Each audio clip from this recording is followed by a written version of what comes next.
Good evening, we're back again, and today we're going to be talking about live foods at long last. Let's get into it.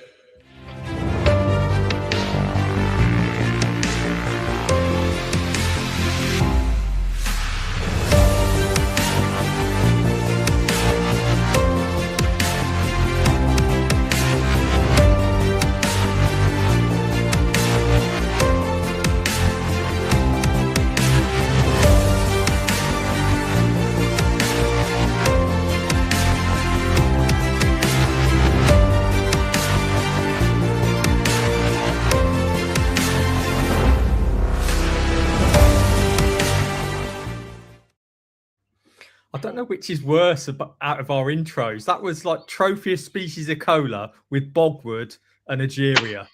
I mean, in fact, let's do, every week. Let's have a terrible tropical tank. What, so we want it to get worse each week. If anybody's got some absolutely horrendous tropical tank videos, please send them across. Glowfish over a bed of Mars. That's what I want. Do you know what I want? Nathan, you'll remember this. Do you remember when you were judging the biotope contest? And last place was like albino long-finned serpents. There's fucking tiger barbs in it. Marbles. You didn't even have gravel. It was just marbles. That tank was shit. I hope he sees this, whoever that was. That was an abomination.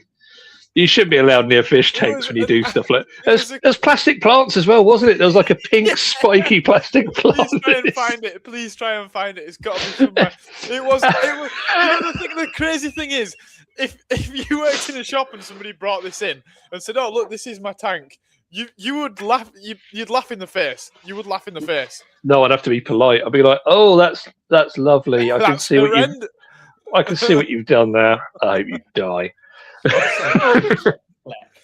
Honestly, Jeremy, it was the worst tank you've ever seen. Atrocious.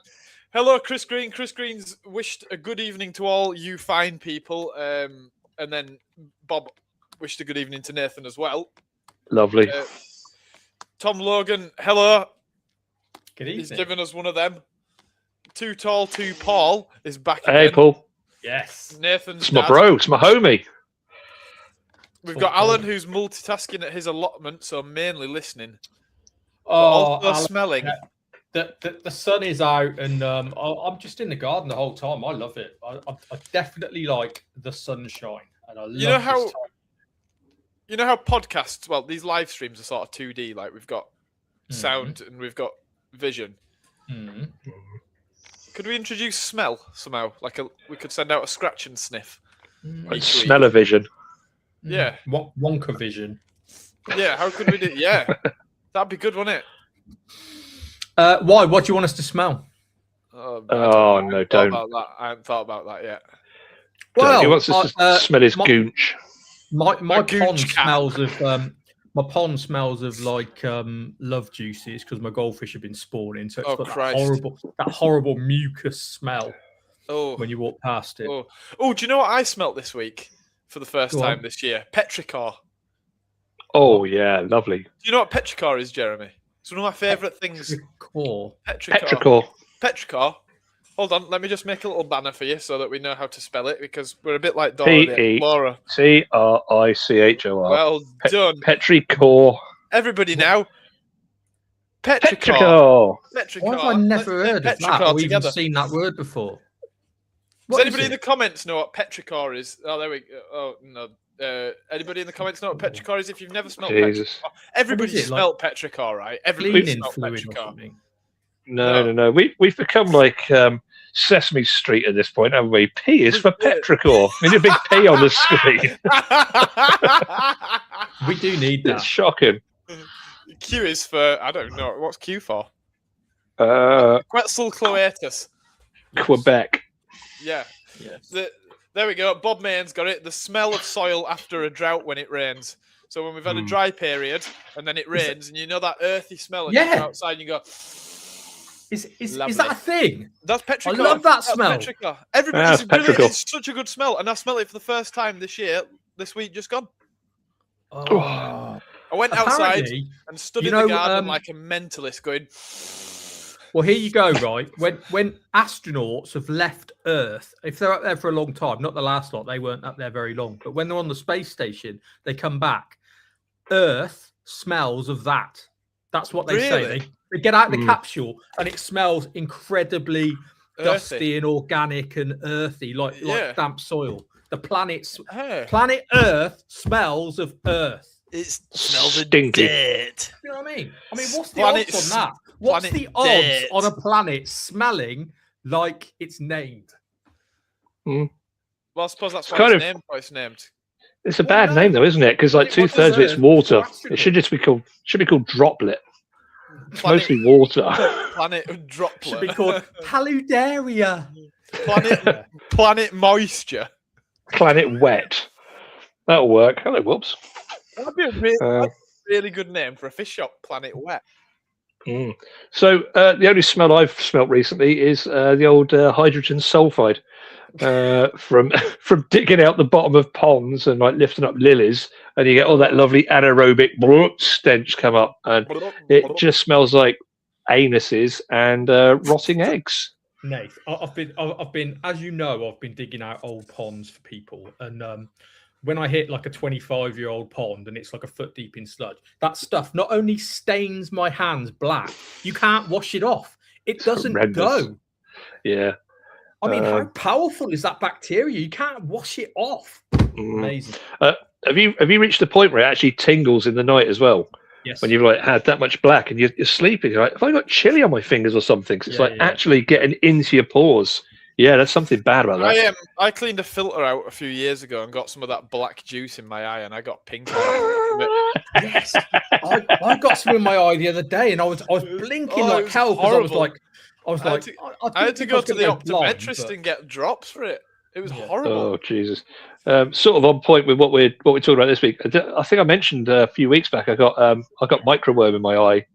That was horrendous. Did it look like macro worm because it was up close? It was honestly, it was awful. You could literally feel it, like all in the orbit of the eye. Oh yeah, don't make me relive it because that was not nice. Such a good segue to this week's theme as well, Nathan. Isn't it just? Yes! Isn't that lovely? Oh, it's like we rehearsed it. We didn't. Well, yeah, we're talking about live foods. It's kind of my week in a sense. Oh, it's definitely your week. We're being it's all yours. Because we take the piss out of you constantly for being a new fish keeper. This week, I thought I'm going to lay off you and I'm going to let you excel.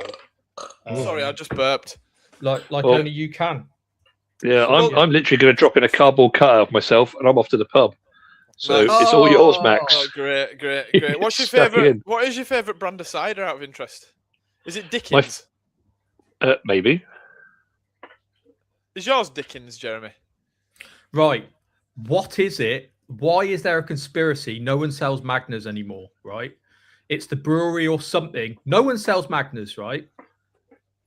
No, the little corner shop around me, it's one of those really obscure corner shops that has like brands of crisps that you haven't seen since like 1984. Yeah. They've got Magners in there. I'm just gonna put my feet up for a little bit while you talk about alcohol. Anyway, so I used to like Magners. I still do like Magners. I've got Magners in the fridge, and there's nothing more refreshing when I've been smashing a pond all day and moving like 2,000 litres of mud. I get home and I just like gulp this Magners down with loads of ice. However, there's a better side of the Magners, and it is the one in Asda that's always sold out because it's super cheap, and it's the not Asda, the LD Magners rip-off. It's about £1.19 a bottle. It's amazing, but it's always sold out. Taurus, I think it is, or something like that, isn't it? Is it Taurus? I don't know. God knows. So you don't like Dickens? No. That's not your favourite brand of cider? Just fucking say it. I mean, no. Just say it. No, I'm probably not going to say it. Say it. I'm ambivalent about the cider named Dickens. What's the punchline, Max? follow up to that, you fucker. So you don't like Dickens cider?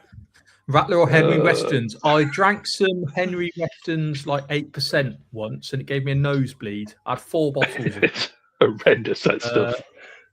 That's probably the worst hangover I've ever had in my life. So yeah. I mean, I just wanted to bring back White Lightning. All my problems will be solved. 3 litre bottles, White Lightning. like the old school days. You mean it's gone away? I thought it was a thing. Not in the 3 litres anymore. They made them illegal, didn't they? Oh, it was, it's too easy for the Glaswegians to get absolutely hammered on it. And that's why they did so badly in the elections. So there you go. No one's talking about that. Let's not be political this week.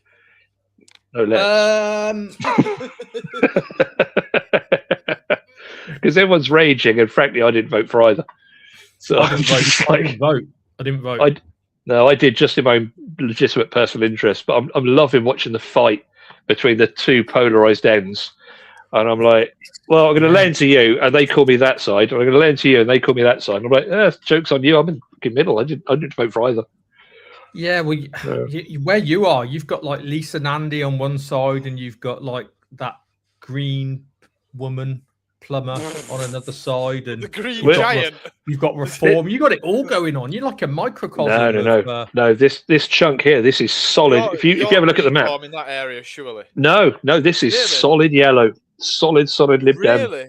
Yeah, for a big ass radius, solid, absolutely solid. They look after the area, to be fair. So that was the only tactical folk there. And I actually hate the Lib Dems as well. They screwed me up years ago when I was doing all of my education stuff through Open Uni. And remember, they did that thing with the allegiance between Conservatives and Liberal Democrats when they had that hung parliament. Yeah, the Liberals basically like, well, vote for us. We absolutely guarantee, we won't let anyone take away the cap on tuition fees. So we'll just literally, and then as soon as they get in, guess what? You're going to be paying like $3,500 a session now for your. And I'm like, wait. I literally voted for you for one reason only, so I could keep studying. And they just pulled that rug out from under me. So I hate them. Have you heard how much student loans are now? Like, it's can expect to rack up like 90 grand or something. Mm-hmm. It's absolutely ridiculous. Yeah, that's why they should all work in shops instead. Exactly, they should all be out picking potatoes, as far as I'm concerned. Right. Should we do some news quickly? Go on, do you want me to run the old? Oh God, where's it gone now? We're absolutely the worst podcasters in the world, Jeremy. Do you know that? I've lost it. Oh, it's there. I've got it. Come on, hey, we got. The newly discovered 12mm long fish makes a noise as loud as a pneumatic drill. Marine researchers were out looking for sharks the other day off the Canary Islands. A massive halibut fish weighing over 200 kilograms. Why are you called fish? You teach him to fish. You give him no. Fish news. Am I not due some sort of like money Royalties. for that by now? Yeah, I'm sure quite well. It's like I've downloaded it on Spotify. I just listen to it on repeat when I'm driving anywhere. I'm sure I deserve some cash for that by now. We're all due YouTube royalties, aren't we, for our 12 listeners? I think so. Well, I think we should bring in sponsors. Incredibly devoted listeners, by the way. Yeah, we should have about £1 million a year in. I would have said so. Yeah. Oh, 100%.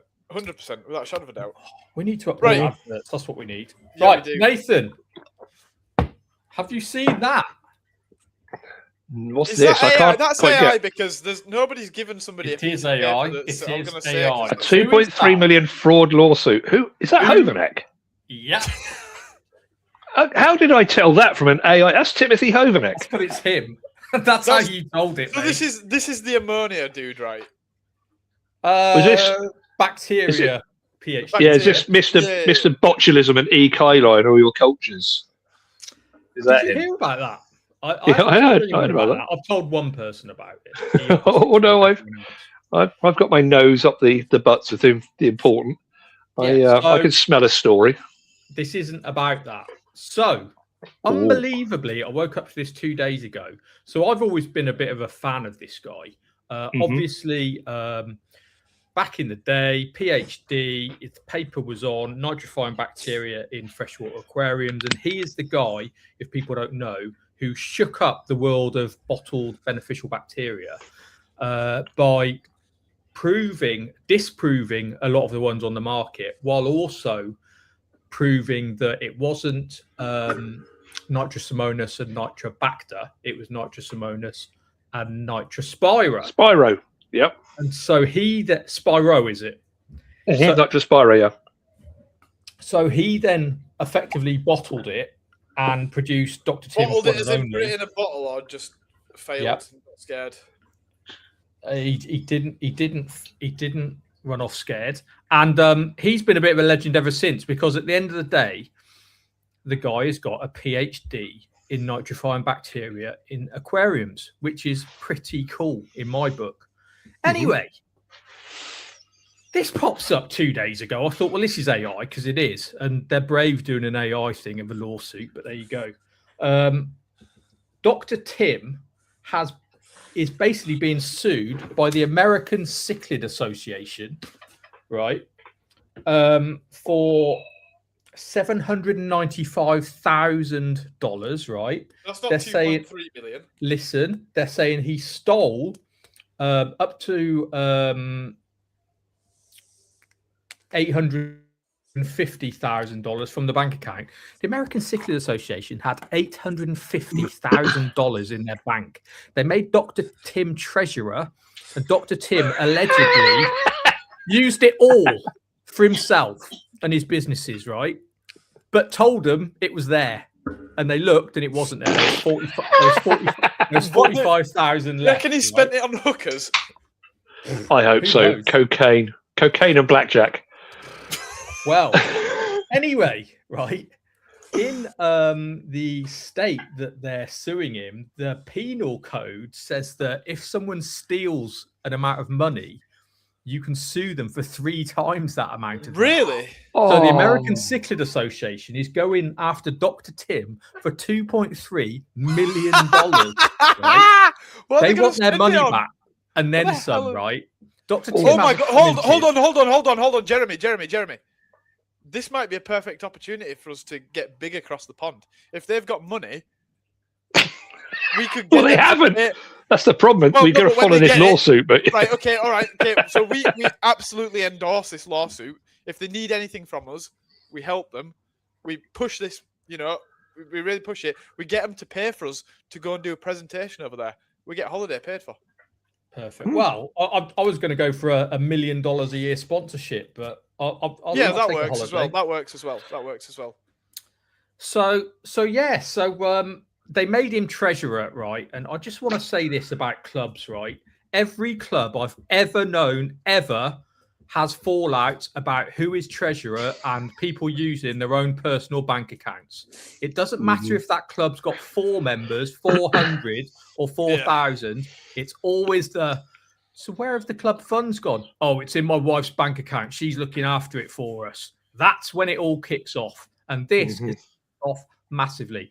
How they had $850,000 in a club bank account and not That's insane. What the hell are they doing with it? Like, that's an insane amount of money for a fish club. spend it. You've got that's a the lot of money. tea But bags. what the hell do you spend it on? Like, Tea what bags. do you spend it on? Exactly. They Oh, could look, make it's little their Bob. they Hi, could little make their Bob. shows better, couldn't they? They could. I mean, or how about if you're not for profit, don't charge anyone membership? How's that? Do you know what I mean? Yeah. Jesus Christ. on a bike. That's big news. I mean, I can't imagine that Tim's very happy about it right now. But no, I heard nothing about that. That's fascinating. That It is fascinating. Anyway, Wow. It should is we, fascinating. let's move on to the next bit of news. Mhm. Right, hang on then. Well, you do it, Jeremy. You're the newsman this week, and you are a terrible newsman. Do you know that? Not the worst, but you are terrible. It is pretty hang bad. on a to be minute. fair. Really, really bad. I mean, you're both anyone know crap, to be fair. Anyone know what this is about? I again, so bear in mind, my screen, I'm working on something about the size of a postage stamp. To me, that is that the top down part of an Right. aquascape? I don't know. I can't. I'm going to write to the American Cichlid Association and I'm going to ask them to buy you a monitor. Yes. Then you'll be able to see it. Not Yeah, just a good shout. 14-inch or a 17-inch. Let's go for like a 42-inch monitor because then A you'll be able to projector. see what I'm talking Just get a about. projector. Yeah, project it on the wall. Get like Apple glasses or something, like Ray-Ban, like virtual. Anyway, that's Florestas Submersers in Portugal. This was at the Oceanario de Lisboa. Correct. This is Amano's last masterpiece, 40 meters long in a U shape. Before he It's went about- and died. Yeah, it's about 5 meters and then about 30 meters and then about another 5 meters, right? So it's like a weird U shape. So it's no longer. It's finished. What? The exhibition Oh. is finished. They've been Shit. saying it would finish for years, to be fair. It's not sudden. It's not financial. It's nothing like that. They've been warning us for years, and now it's finished. I think it finishes either in this month or last month. Oh, that's a terrible shame. So you won't be able to go and see it, and someone is going to be ripping those plants out. So what are they going to do? Are they going to put something else in? What are they going to do? Well, Max, the question is my favourite question: what would you put in a 40-meter fish tank? Go, Dogs. dogs from Max. Nathan, Pictus, we've done this already. pictures. yeah. I'd go red-tailed black sharks. Come on, audience. No, what would you put? it'd be ring stings for me. It'd have to be ring stings, wouldn't it? Oh, Always God, with the what a ring waste. stings. No, So because it'd be unimaginative. perfect. No, it's not unimaginative at all. They're brilliant fish. It's pathetic. It's not 40 pathetic. Do you know what's pathetic, Nathan? meter You. Everything about everything you stand aquarium. for. Everything Actually, you what are. I do with that tank is I'd Go on. remake the aquascape. I'd just start again. There you go. Give me another 10 years out of that. There were That'll be some 80 clown grand, loach. please. In a 5-year-old photo, there were some baby clown loach in it, right? So they are going to be They ripping must out be some monsters. whoppers. How have they not like Oh. destroyed well. the whole thing though? They probably have. That's probably why they're shutting it down. Some idiot put clown loach into an aquascape. They're probably eating all the Amano shrimp, ripped all the Yeah. plants up, and the creators just called it and just gone, "This is a 40-meter mess." Who the hell Do you put know clown loach in it? It's like every fish shop scenario ever. You have a day off, you get back. When I was at Finest, someone put a cyanodontis euterus in a tank full of cardinal tetras in a display. God. I'm like, who did that? The uterus is like that, from that big to that big in a week. Like cardinal tetras are disappearing. I just went, who Bulging. did that? They're all looking at the floor. Oh, it wasn't me. It wasn't me. Well, someone has gone and dropped clown loach into that. Well, I think we're missing a trick to do something really fun with this as well. So we got this amazing 50 meter aquascape. 40. Right. Someone 50 just would buy be up. ridiculous, Nathan. It would actually. When will we learn? All right. Let's buy $1 per meter and just stick them in there. Yeah, how long And it just takes give them them- to destroy everything. Yeah, that's an art piece in Yeah, God, itself. It's like we could, $40 silver dollars. we could do bets as well. Do it in time lapse. Just watch the whole thing just get ripped apart in real time. That's a good We're missing an idea. opportunity here, guys. We can make an art piece out of it. I'm gonna get in touch with the Or Portuguese Prime Minister right now. Even better, tobacco fly. Oh, We'll just Colorado introduce beetles. introduce the most invasive herbivorous pests known to man. Oh my days! Drain it and stick a lamb in there. One single Distacodus. That'd get through it pretty quick. Max, I told you before we went live, I've been looking at Vegan people. videos of paludariums this week, so I fancied Yes. a paludarium. There's a guy called Ants Canada who's got like 1 million subscribers, right? He Oh, I've makes seen giant, this dude. Yeah, I've seen this guy. giant linked up vivaria with ants It's like and on other 2 stuff. floors, and it's like in a big mansion, and he's just got huge Yes. floor to Anyway. wall to roof vivariums. A certain species of plant overgrew it, so this week he put an actual goat in there. Yeah, I've seen that video. He stuck a bastard goat in a vivarium. That's amazing. Yeah, and the goat was shitting itself because it was like,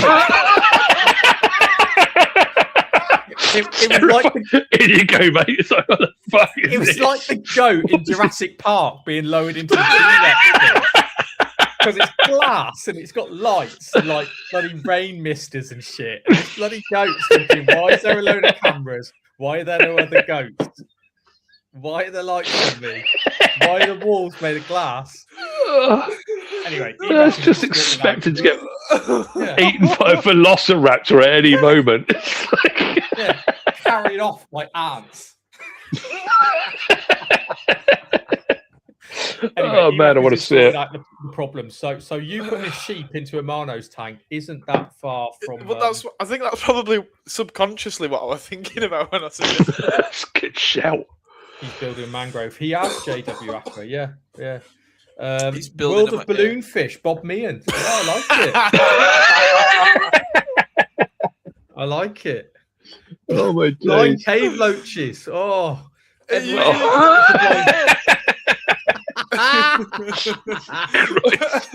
Why are these suggestions so horrendous?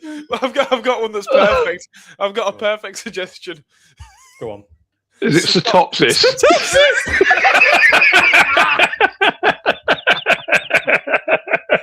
Oh God! What? Just throw like carcasses in for it. Do it. And again, just throw the goat in. See what happens. Exactly. We could Oh my days. do a Vandalia display and get gentlemen to push over the edge. Oh, God. Surely the top 50 fish. Well, we struggled to get there actually. Well, So one of each, just a pick and mix of the top. Yeah. Yeah, well, we don't. We hate all fish. Yeah. Blind fish, then turn all the lights off. I like it.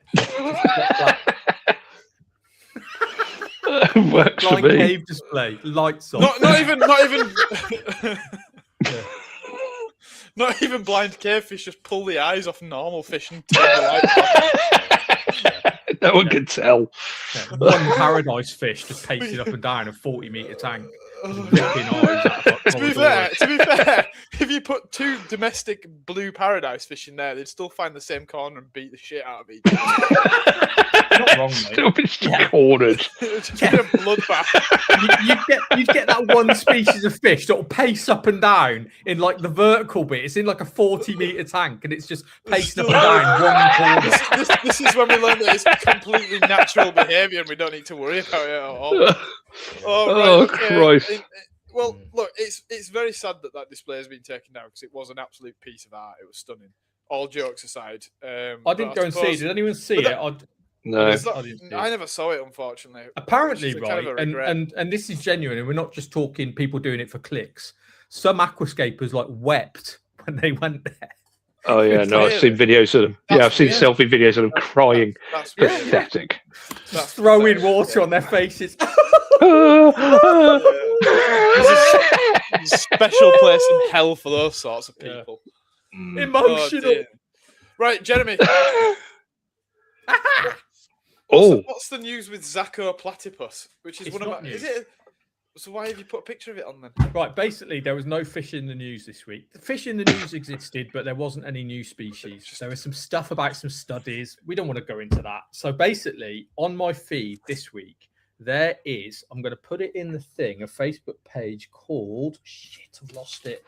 Peng Tiggy. You get me? Peng, exactly. oh, he's butchering Fishery. this. Was it Peng In China, Peng right? Fishery? Right, everyone look that up and check these bad boys out. Nath, they're going to be so small on yours. Nath, that's going to be smaller than a pinhead. I'm down to a pixel for each. What is this? Just to One give some pixel each. just to give some clarification for anybody who didn't know, Nathan's I literally actually, can't see. Nathan's currently on an Never iPod could. Shuffle. Yeah. Game Boy, Nathan's on a Nintendo Game Boy, LCD. DSi, Nintendo DSi. He's He's watching the playing live Pokemon show while he's here. on a binatone tennis game. Honestly, I literally cannot see anything there. So Right, well, it's let's see. what a Now, next waste of week- my time. I'm going to do an even smaller Right, grid. let's forget about Nathan for a minute. Yeah. So, they're all Right. looking pretty exotic. They're only Seriously, shiny. though, that Flipping gastromyzon at the bottom is absolutely incredible. I mean, you don't see purples like that on fish generally. You just don't Right, see it. Nate, I'm going to have to Absolutely describe incredible. what's going on, right? There's a grid of fish. There's some Some are loaches blind at the man. top that look really spotty. There's something that I can't even see that look like Crenicicla, but they're probably loaches. What is it? I know we've seen In the this. middle are this some has been- rainbow loaches, and on the this- bottom are some gastromyzon with like pinky purple fins. Jeremy, this species in the middle's been in the country recently, and I cannot think for the life of me They what it used is. to have it Chris, at Chris Maidenhead. Green must know what it is. They used to have it at Maidenhead Crowland. Nathan would know it. If only you could see it, he'd know it. I know them as rainbow loaches. But, It's not sarcochelic, no, these. It's not. Nathan will never know. Is it sarcochelic, these? Never going No, to it's find not out. Well, sarcochelic, these. I'll find out tomorrow when I watch this on the big screen. Crap. Trichthys. Give that a Google. Is that what it is? Let me Google that real quick. I'm just going to go back onto the other one that Nathan can't see. Add to state. Oh! You carry on. I'm going to play with my cat. There's something that looks like a sacco. They're all Chinese. But yeah, I think it's a celebration of colourful Chinese fish. And there's something for everyone. And there's pages and pages. Anyway. Exactly. Yeah, this is exactly what the blind cave fish experience would be like. Just me going, well, what it is, right? It's 40 meters long. It's really long, and it's got some rocks in it, and it's got some really interesting fish with no eyes. So yeah. Don't think platypus for the big tank. It's Trachytichthys, isn't it, Jeremy? Trachytichthys, I think. Yeah. That sounds about right. Didn't Wildwoods have some? Trachytichthys pulca. Is it that? And in the That's spirit the very things, fellow, yeah. Hold on. In the spirit of things, Alan is actually at the Chinese now. So Alan is going to eat. Hey, you said you wanted a third dimension. Alan's actually going to eat Chinese food while looking at Chinese fish, Max. How's that? That's the one. Yeah, I mean, that's something. Can we just talk about that fish at the top left? How similar it is to some of the South American anostomid. Like it looks, for all intents and purposes, so similar to some of the Leporinas in terms of body shape and pattern. Well, the middle fish to me looks like a kind of a. Is it the Uniteniatus from West Africa? You know what I mean? Nanethiops. It's similar. Yeah, I mean those Microphysogobia at the bottom are just absolute work of art. They're stunning fish. They really They're are. nuts. I've seen video of them, and they use those fins as well. They're really flashing at each other and displaying and sparring and elbowing each other in the face. Nathan flashed at some school kids today, apparently. Did he? Yeah, that's what I heard. Yeah, no, I did. Again. Well, they said they were school kids. Everyone probably nursery kids. That's the non-news, so you have to work out what those fish are. But just have a look on Peng Fishery. What's that? Have we worked out what that loach is at the top there? Is it a Synchrosis, Cinebotia, or something like that? Nope. We need to find out what they are and find out. Was that a sailfin garret on the first slide? It's Microphysogobia tafangensis, I think, Bob. I don't know. I said garret as well, Bob. I don't know if it's a gobioid or not. I mean, it's goby. It's a cyprinid. Well, that's what I thought, but it's called Microphysogobia, so it sort of makes you think that it's a goby, but I'm not convinced it is. Well, no, you know because gobio is also the scientific name of gudgeon. Yeah, and they're not. They're a cyprinid, aren't they? Of course.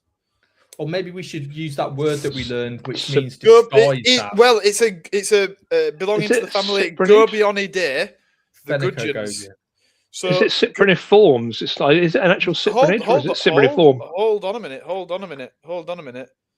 So yes and yes, no. True gudgeon are basically not gobies. They're in a family called Gobionidae, which is nestled within the suborder Cyprinidae. Yeah. They're cyprinids. Which is in the order Cypriniforms. So, okay. But then you got Cyprinidae as well, which is what I would call the cyprinids. There's some interesting fish in there, actually. Sarcochelictes is in the group as well. What a great fish. Yeah. That would look cool in your river tank, Nate. Rhinogobia, which is obviously not Rhinogobius, which is just really, really, really confusing. Mesogobia, Ladislavia, Hemibarbus, Gobio cypris, Gobio botia. Gobio botia? What the hell? Cool. That looks ace as well. Oh, this is fantastic. So, yeah, well, there you go. I'm really glad I can see it, Max. Yeah. Well, there we go. Yeah, so, Tim Smith, they've been elevated to family status as most cyprinid subfamilies. Tim the Zulu Smith. Thank you, Tim. Okay, so that's it for news. Basically, there wasn't any news, but that Dr. Tim thing is big. That is big. I've got a tiny bit of news, which is it's on the periphery, but I like it anyway. And this was something that someone sent me only a couple of days ago. I forgot most of the details, but basically, in a nutshell, do you remember the whole thing? I think we mentioned it in the previous podcast about most of the cod being sold in the UK isn't actually cod, it's bassa. When you go to a fish and chip shop. I've heard this too. Yeah. So yeah, there's another one now, and I forget which. I want to say it was maybe Chinese, maybe Hong Kong. But anyway, it's one of the big ass exporters of mackerel, canned mackerel. So they did an analysis on it. They're like, wait a minute, this isn't mackerel at all. This is tilapia. You've just been filling your cans. Yeah, it's just been filling his cans with tilapia. And then when they asked him about it, it was like, yeah. And they're like, right.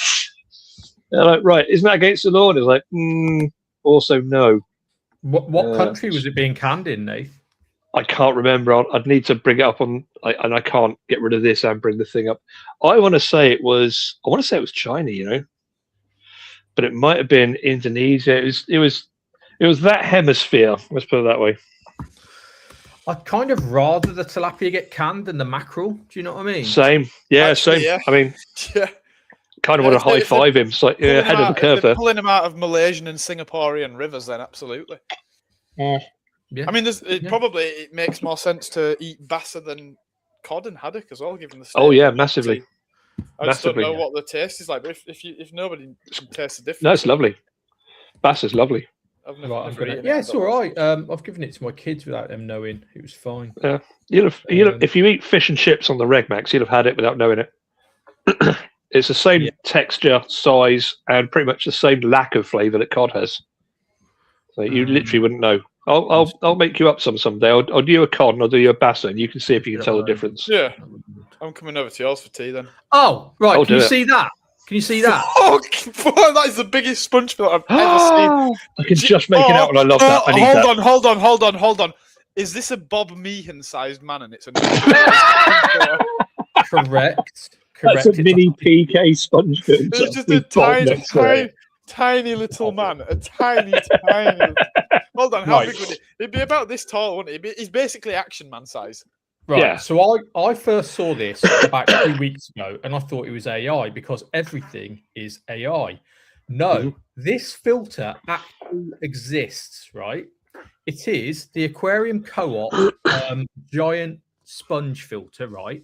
And it is literally, I think, 16 inches tall by 12 inches by 12 inches. It's a giant sponge filter. It exists. It's real. And in America, at least, you can buy it. How cool is that? I want one. I love it. It is so cool, but for the average breeder with the 24 by 24 by 12 inch tank, it's sort of not going to work, is it? But you could. I mean, it's gonna empty your tank in about 3 seconds. But it's if you give me some big ass vats to breed fancy goldfish in, and I put one of those in each on a big koi air, that's cost effective and it's lovely. Perfect for nano tanks. That there, right, is the world's best filter in so many ways. It will be low cost, highly efficient. Jeremy, does it have Wi-Fi capabilities? Not yet. I bet that guy does though with his phone. Yeah, I imagine the central turret, the central column, is probably so large in that as well. Looking at that's got to be a couple of inches at least. You could put K1 or Cyperax or some sort of media straight down the middle there as well. You could elevate that filter. Carbon, fill one of the tubes of carbon. I love that.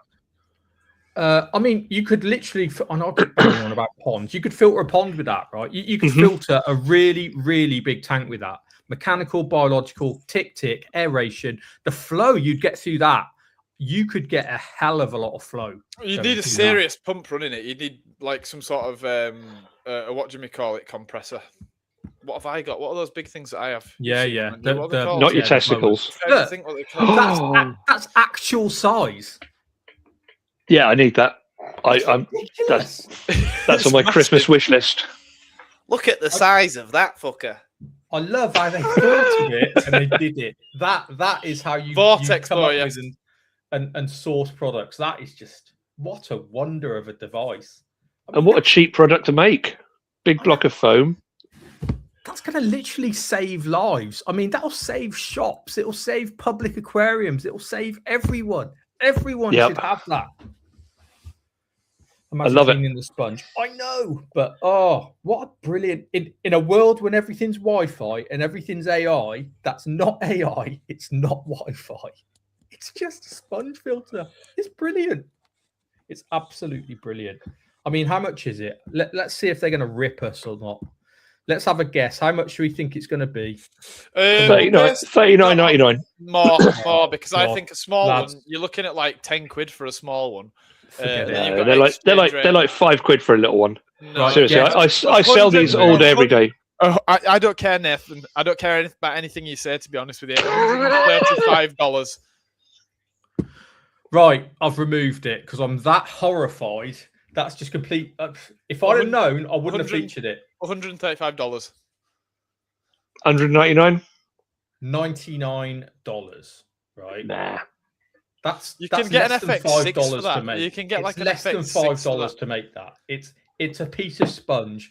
It's a novelty. Why have they had to go and rip people off? Well, there's to be fair, it's gonna be expensive because you got to ship it as well and stuff like shipping. that. Yeah, It's the you got to shipping. move it. Space, It's to be gonna be fair. expensive. But having said Tariffs. that, Trump yeah, tariffs. you could build something yourself to do the same job, really, couldn't you? You could vacuum seal the Just foam that- and make it quite small. Yeah, I Yes, suppose so. Just Nathan. but there's still the pipe. Yeah, that's again just lay it on top. You could I literally suppose so, vacuum yeah. seal it to the radius or the diameter, and then just lay the sections of pipe on top. I could package that for about 3 inches. I have a question, Jeremy, about that product. Go on. What airline does it connect to? I'm just going to Because find it's out not now. it's not gonna connect to a standard however many mil airline, is it? No, it's probably going to be like 12. No, it's probably going to be like 1922, isn't it, for something that size? I'd have It's thought going to be like the old EHIME 19. Yeah, it's gonna be tricky. It's a standard Airstone. It's 6 mil, 4-stroke 6 mil airline. Really? Really? No, that won't work very well. That doesn't work. It doesn't. Well, it works in under gravel uplifts, doesn't it? But yeah, once you go over a certain size, if you've got like a 3-foot tank, you'll have an uplift at either end. God, the highs and lows of fish keeping, I was actually elated about that. I saw the price and it's made me spit my coffee. I'm really why? Why is it have to be 100 quid? Yeah. We know why. but- Anyway, Right, live food. should we talk about live food? Yes. Nah, I think we should just skip that. Yeah, me and Nate are gonna have a break. Just honestly, you're so unsupportive. I'm sick of it. Should we go to the pub, Jez? Should we go get KFC? My effort in. I think about this all week, and I I get know you here do. All week and the rest. all week. You think about every it single day, constantly. 24/7. I go to bed thinking about this, and you come here and you just give me grief. And honestly, I don't appreciate it. Sick of it. Right, members of the audience, we want some high-level live food conversation now because this guy actually lives and breathes it and swims in it. I don't know anything about it, but it's my life. Oh, I'm going to humiliate you tonight. Probably, yeah. Um, You do it all the time anyway. Fun. The fact Yeah, that, but I mean- that I would consider you an acquaintance humiliates me every single day. should we start off too. with like the Big Bang? Should we go right back to year dot? Yeah. Go on then. Does it, right, Bob, you're a parasite. Get off the stream. just boot him. We can afford to lose one. And it's only a small one. He don't count for much. I thought of a Jeremy. question. Jeremy, yes. Do any live food cultures suffer from parasites as a farmer? Yes and no, but not parasites in the traditional sense. Go on. When we have issues with parasites, and I can't divulge too much info, generally it's something that we're not intending to culture, that we're accidentally culturing in the system that's eating the food and taking. Is it Hydra? It's Hydra, isn't it? Paramecium. No, there's many things that it can be. There's many Is it things. rotifers? Could be snails, for example. HIV. HIV. You said you weren't yeah. going to say, and you just said snails. I'm saying, for example, it could also be chihuahuas. Yeah, it's also Hydra. Everyone, it's Hydra. Glass Well, one. Hydra are quite big, aren't they? Hydra would come in from wild collected Daphnia, I would guess. Hydra can come in from basically any freshwater source. Mm. And- Oh, okay. Yeah, You'll get it in tap water. Hydra's just a freshwater Really? anemone. Yeah, you Yeah, get all but- sorts of shit coming through Really? tap water. How Yeah. small are they? Are they like planulae or something? Are they little baby Hy- jellyfish? Hydra are tiny little things, sort of like maybe 3 to 4 millimeter fully grown, from what I've seen when I've had them. That's adults, yeah. Yeah, Yeah, I mean, but how big is a baby Hydra? I don't know what microns it is. But yeah, it's Smaller like a than an planula stage, isn't it? This guy needs to get on the stream. Blind Cave Hydra. Playing. Yes.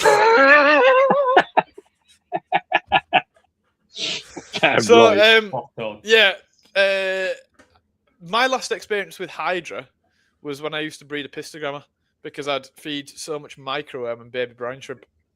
Mhm. They would just if you'd have a tank, who's this? Do they eat baby brine shrimp or baby shrimp? Yeah, 100%.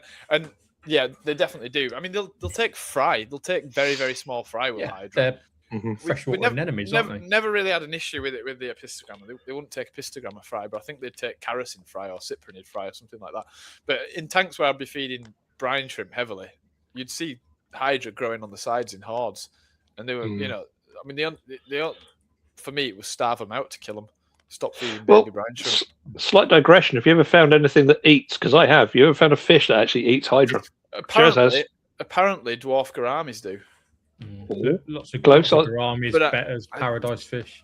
Yeah, I was Go going to say on. the little sparkling gouramis. They Really? absolutely nail. Yeah, they love them. They nail them, and That's it's almost really like they're immune to the stings at the face end. Yeah, They just get straight in there and like, yeah. that is interesting. Yeah, that's pretty interesting. Right. I think he's nailed it because I've seen this when we've done bacteria culture, ciliates. That's an organism that gets everywhere, absolutely bloody everywhere. You look under a microscope, they're frigging everywhere.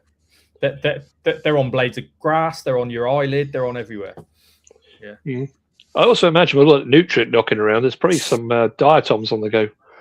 I imagine Yeah, you probably get the occasional diet. Yeah. So we used to work with live foods at Sea Life way back in the day, and diatoms were a bit of a pain now. Although mainly in the like chlorella cultures, in things like chlorella cultures, they get in there and it's like, oh great, I've come into a big tube of brown where it should be like luminous green. Yeah, that's that one blown. This is the thing about live foods is they're not generally the ones that we do aren't that small where they're going to have issues with diatoms and ciliates and flagellates and hydras. So we don't have too much of an issue. I'd say the biggest problem we have, and it's not an issue we had anymore. We found a way to expel them from the cultures, but I'm not going to tell you how because I'm not stupid. Is it water boatmen? No, snails. Oh, okay. In blackworm cultures. What? Yeah. As the pest, not the remedy. The pest. Yeah. Okay. Yeah. You obviously think of a parasite as being something that eats something from the inside, but I mean, well, they weren't really a parasite; they were just a pest. Yeah. But other than that, touch wood, it's not really. Parasites and pests aren't really an issue that we have. But could you not culture the snails? Because when your place did snails for pufferfish, they went down an absolute treat. Well, maybe that's something we're thinking of. Yeah, we've been thinking about it because people do want to buy snails. But breed ram's horns. A lot of the time, the thing about live food, and I can say this quite freely, it's not about how if you can culture something because everything's piss easy to culture. It's can you culture it to a quality that people are going to buy it and to a quantity that people can buy weekly without any issues. And that is always the challenge with culturing any live food because you can culture anything. That's not hard. People say, oh, why don't you do this or why don't you do that? And I say, well, I can do, but, I'll have sold out of it within a week because it doesn't grow fast enough, breed fast enough. I'm just going to move this. Just remind me at the end. That's there as a reminder for me. I actually just completely forgot to inform of a piece of news when we did the news. There's something quite big that I don't know if it's a rumor, if it's the real deal, but we'll come back to that. Just remind me news at the end because it is a big. We'll do it at the end. No, you can't leave us hanging on that. Go on. Do you want it really quick? Get it out. Get it out. It's really get quick. Get it out. Water lettuce banned across Europe. Really? Pistias platyotes? Yeah, gone. Huh. I can believe that. Europe-wide ban. If anybody knows, please do let us. Have a look into that, but I believe it is now gone across the entirety of Europe, which by definition means it's also gone here because we won't be able to fly in anything that's landing in Europe. But we can get it from Indonesia and Singapore.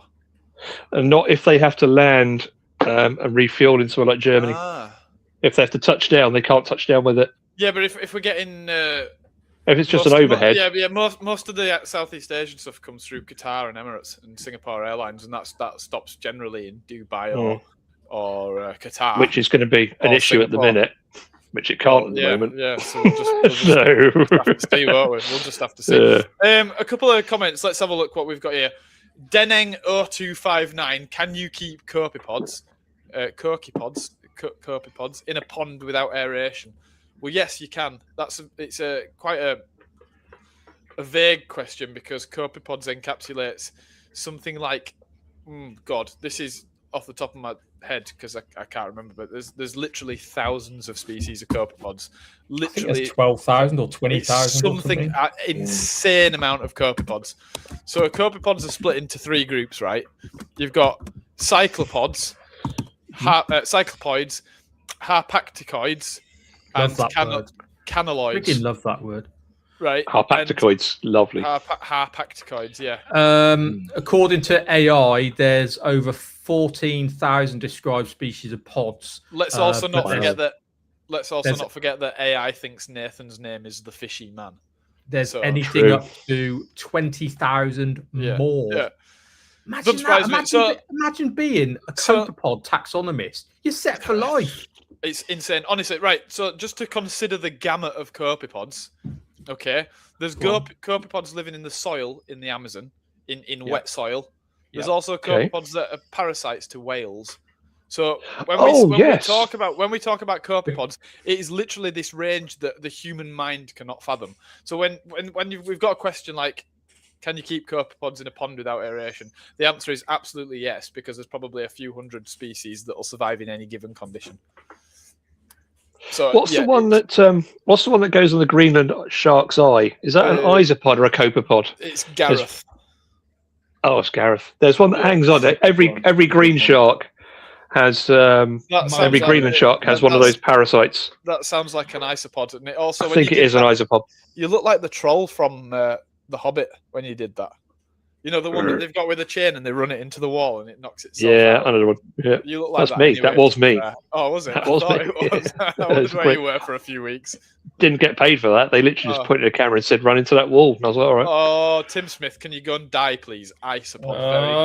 Very good. Clever. Very, very good. There's already a black market for water lettuce. I'm hoarding my water lettuce for the black market. Very good, JW Acker. We like this. Do it. Got a bit of banter. So can you keep copepods in a pond without aeration? Absolutely. What species? Don't know. It depends on what you're feeding. Depends on the water. Is it salt water? Is it fresh water? Is it cold? Is it tropical? Is it ultra saline? Etc. Etc. But yeah, most certainly you can keep copepods in a pond without aeration. Here's the thing: there's copepods everywhere. If you go down to your local stream or your river and you take a sample of water, you're going to pull copepods out of it. Promise you. Someone said in conversation the other day, and it made my ears prick up. A copepod has got like a speed record or something for like the speed of their movement, a certain copepod. I think it's relative to its size, isn't it? It's relative to its size. It's not going to be faster than a peregrine falcon. Maybe it is. It could be, Max. Collider. the Large Hadropod Collider. Let's put a copepod in the Hadron Collider. I want to see what happens. 99.9% the speed of light.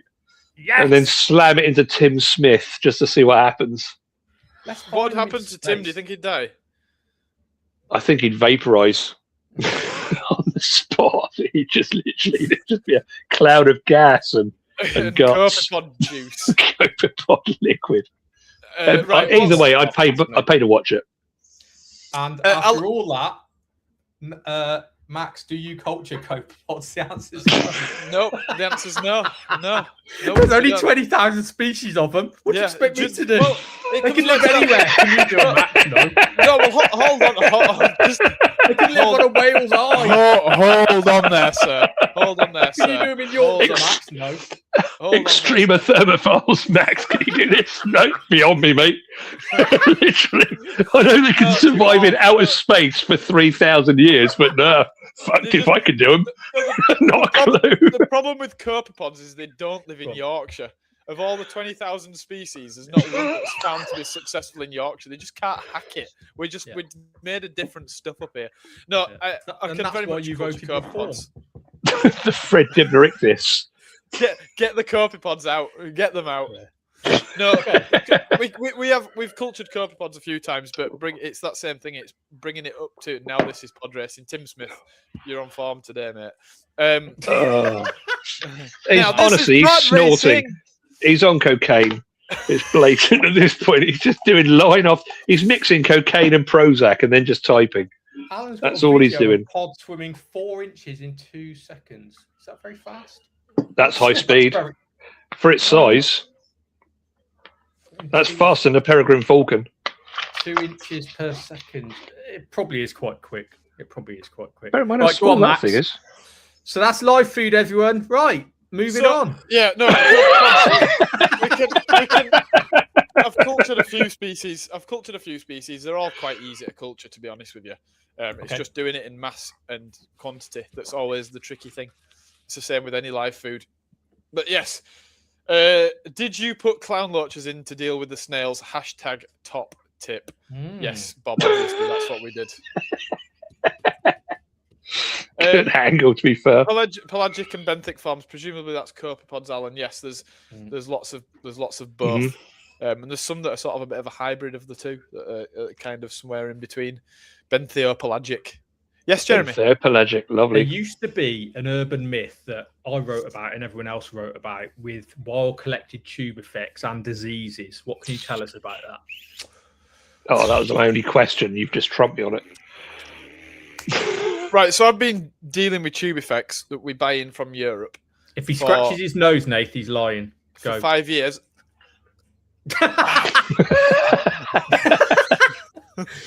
Get up there, Max. So we've been dealing with tube effects from Europe for about 5 years now. So far, I've not had any diseases that I can attribute to the tube effects. Mainly the diseases I've had is from sharing needles. I'm sorry about that, mate. I did try and clean them beforehand. I can't really inject into my groin anymore. That area is just sorry about that, mate. So I think a lot of those. We got an extra listener. As soon as you said needles, we got an extra listener then. Oh, is it brilliant? We've got the is it Russell Brand? The drug. If it is, he's banned. We're back down to 13. Just sniffed us straight out. Oh, needles. Oh, I'm going to use 3,000 adjectives to get involved. Oh dear. So I think most of the myths came from tube effects was one of the first live foods used, right? It likes polluted areas. It likes feeding on waste, basically, and the products that waste bring. Most animals don't feed on waste, but they feed on the algae and the bacteria and the enzymes that the protozoans that grow on waste. So the Thames was filthy, full of tube effects, and it was like human sewage. And I think a lot of these urban myths of tube effects being dirty and full of diseases from a time when we were collecting it from literally human sewage. And you know, you're gonna introduce dysentery and cholera and whatever else. But nowadays, as far as I'm aware, it's not coming from human waste, and that's the big difference. I mean, in terms of introducing disease to fish, I can't say I've ever fed tube effects and then gone, why is the fish dying? Or fed tube effects for a prolonged period of time and then gone, the fish is ill. I'm not a scientist. I can't sit here and say it's absolutely disease free, but in my experience of using it for however long, never had an issue. So for me, yeah, a bit of not so much an urban myth, but it's probably something that doesn't apply anymore. If that answers your question, Jeremy. Yeah, I've never had a problem with it either. I think it's a great food. Yeah. So, thanks, Max. Any more questions, class? Any more questions? Have we got any questions? Why? Hold on, we've got some. Hold on, let's look at some comments. Bob's put, surely you do whether you mean to not Max. Bob's having a stroke. Somebody called 9 for Bob. Bob, again, I know people who do this. We used to leave tube effects and blood room under a dripping tap. I used to work with a guy who did that. Yeah, I mean that's realistically the best way to keep tube effects clean. It's a very, very, very messy animal. It's a dirty animal. There's no doubt about it. It's a very, very dirty animal. It produces a lot of waste. Realistically, doesn't survive that well in captivity because it feeds so heavily. So the second you take it out of a nutrient-rich environment, you're going to start losing a percentage a day. So you've got to get rid of the dead tube effects, and realistically, the best way to do that is run water through it and keep the water fresh. But the quality will decrease over time, regardless of how good the water quality is. Didn't you once tell me they're head first, not tail first in the mud? Yeah, it's the tail sticking up with the breathing apparatus. The head's in the mud feeding, and the tails appear wafting about. Okay, so slight trip down memory lane. So something from way back in the day. But Max, if you can you even remember back in the day? That was about 70 years ago, Nathan. No, it was a long, long time ago. I remember there were these like big, long-necked like lizard things roaming around. But way back in the day, and here's something you could, if you can get hold of Temu, you get hold of some Chinese manufacturer and remake these, and you could probably make yourself a pretty penny out of this as an additional sell. There was something that you could get was basically a hook over mesh, kind of almost like a breeding trap that you would put in your toilet cistern, and you put your tube effects in that, and every time you flush the bog, you refresh and change the water in your tube effects. Yeah, this is going back to the 80s. And then when you needed tube effects, you could just get fresh, clean tube effects out of your toilet cistern. That's absolutely brilliant. Make it. So yeah, literally just get like a 200 micron screen bag with a couple of hooks that you can put in a toilet cistern to the right depth. Put your tube effects in that, and every time you flush, you clean your tube effects. That's incredible, is that?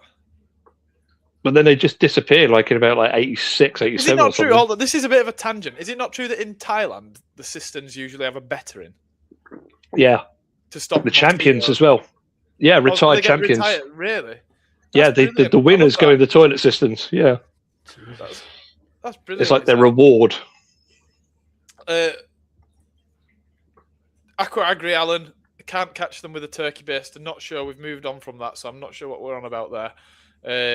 DC 92 live food tier list. We should do that.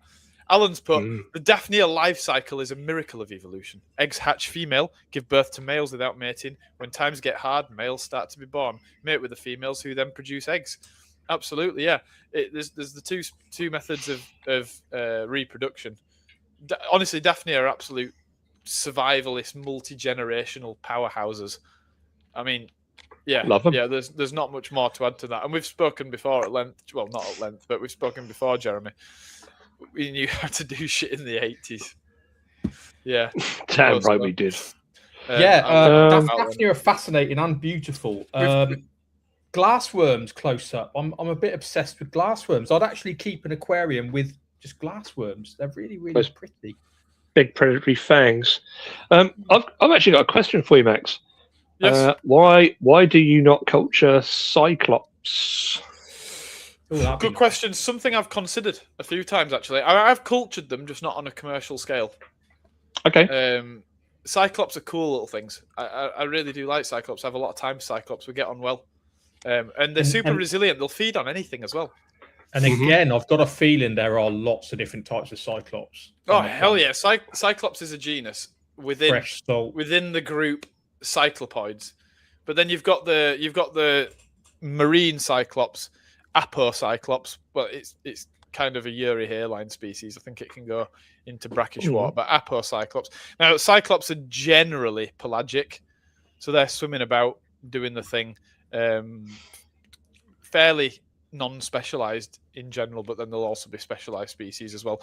Plankton from SpongeBob SquarePants was a cyclops, not necessarily a cyclops, but a cyclopod. Who would win in a fight between a copepod and a cyclops?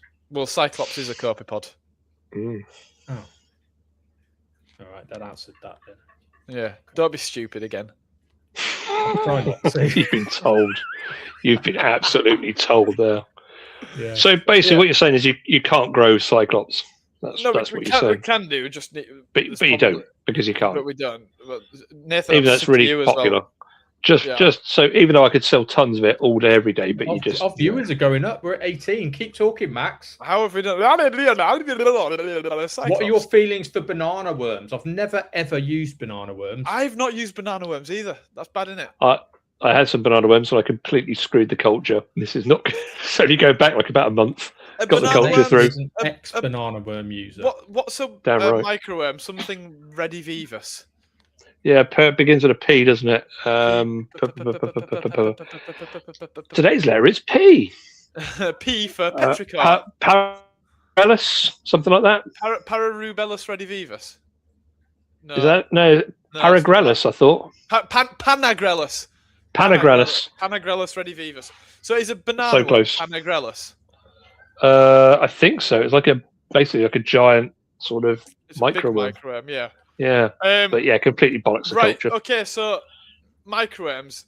Shame we haven't got Colin Dunlop here today because he told me about this initially. This is really interesting. By the way, I'm not knocking microworms. I think they absolutely have a place in the hobby. They're brilliant.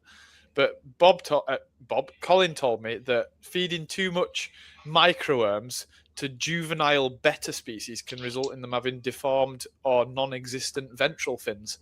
And nobody's quite sure why, whether it's the nutritional makeup or the fact that they're feeding from the bottom and rubbing the ventral fins on the substrate too much. So that's a really it's a really interesting thing. So on the subject of worms, banana worms, microworms, you've got grindle worms, you've got Walter worms, vinegar worms, vinegar eels, or beer eels. Eels. Up like inside ya, finding like it where they can. Like a big black wanger. Dishy dents for you, boy. We all did. Come on, Max. I think worm we rundown. managed to get a Mighty Boosh quote into every single episode as well. Absolutely. And we should. We absolutely should. Worms. Where do you want me to start with worms? I've got worms. I'm going to the doctor about it. No, I don't. I'm joking. So I've used microworms a lot in the past. I think microworms are brilliant. Used to do them on a very, very simple mixture of just a ready oat type mix and water. Simple as that. Didn't feel the need for any more. Some people had yeast in, never felt the need for it. Do them in an old Tupperware, scrape the sides with something like a bit of sandpaper just to rough it up, and then I'd have a little brush and I'd just go to get the worms off and then dab into the tank. I think they're brilliant. If you're a fish breeder, you should absolutely have microworms. Not in the house though. I went to Russ Richardson's fish room once. The vinegar stench. Russ, if you're here, I can only apologise. I've got the video somewhere. And basically, he had this box in the corner. I said, Russ, what is the god-awful smell coming out of that box? And why is there flies everywhere? And he says, oh, that's me worm culture. Like he does. And he opened it up, and just a massive flies came out. It was like one of the plagues that Moses released on Egypt. And there was just he looked at it. I looked at him and I went, what the hell? And he says, oh, it's just ecological succession. What the hell were you meant to be culturing in there? I think it was white worms, but I don't know now. Every time. Listen, ecologists were discovering new species of worms in Russ Richardson's garage that had evolved in this disgusting black box. The moral of the story is white worms are brilliant, but they stink, right? Don't do them in the house. Just don't. But they do need to be warm to do well, so it's kind of tricky. You need a fish room, really. Grindle worms are really good too. I found that grindle worms were brilliant for fish that needed filling up but didn't deal well with protein.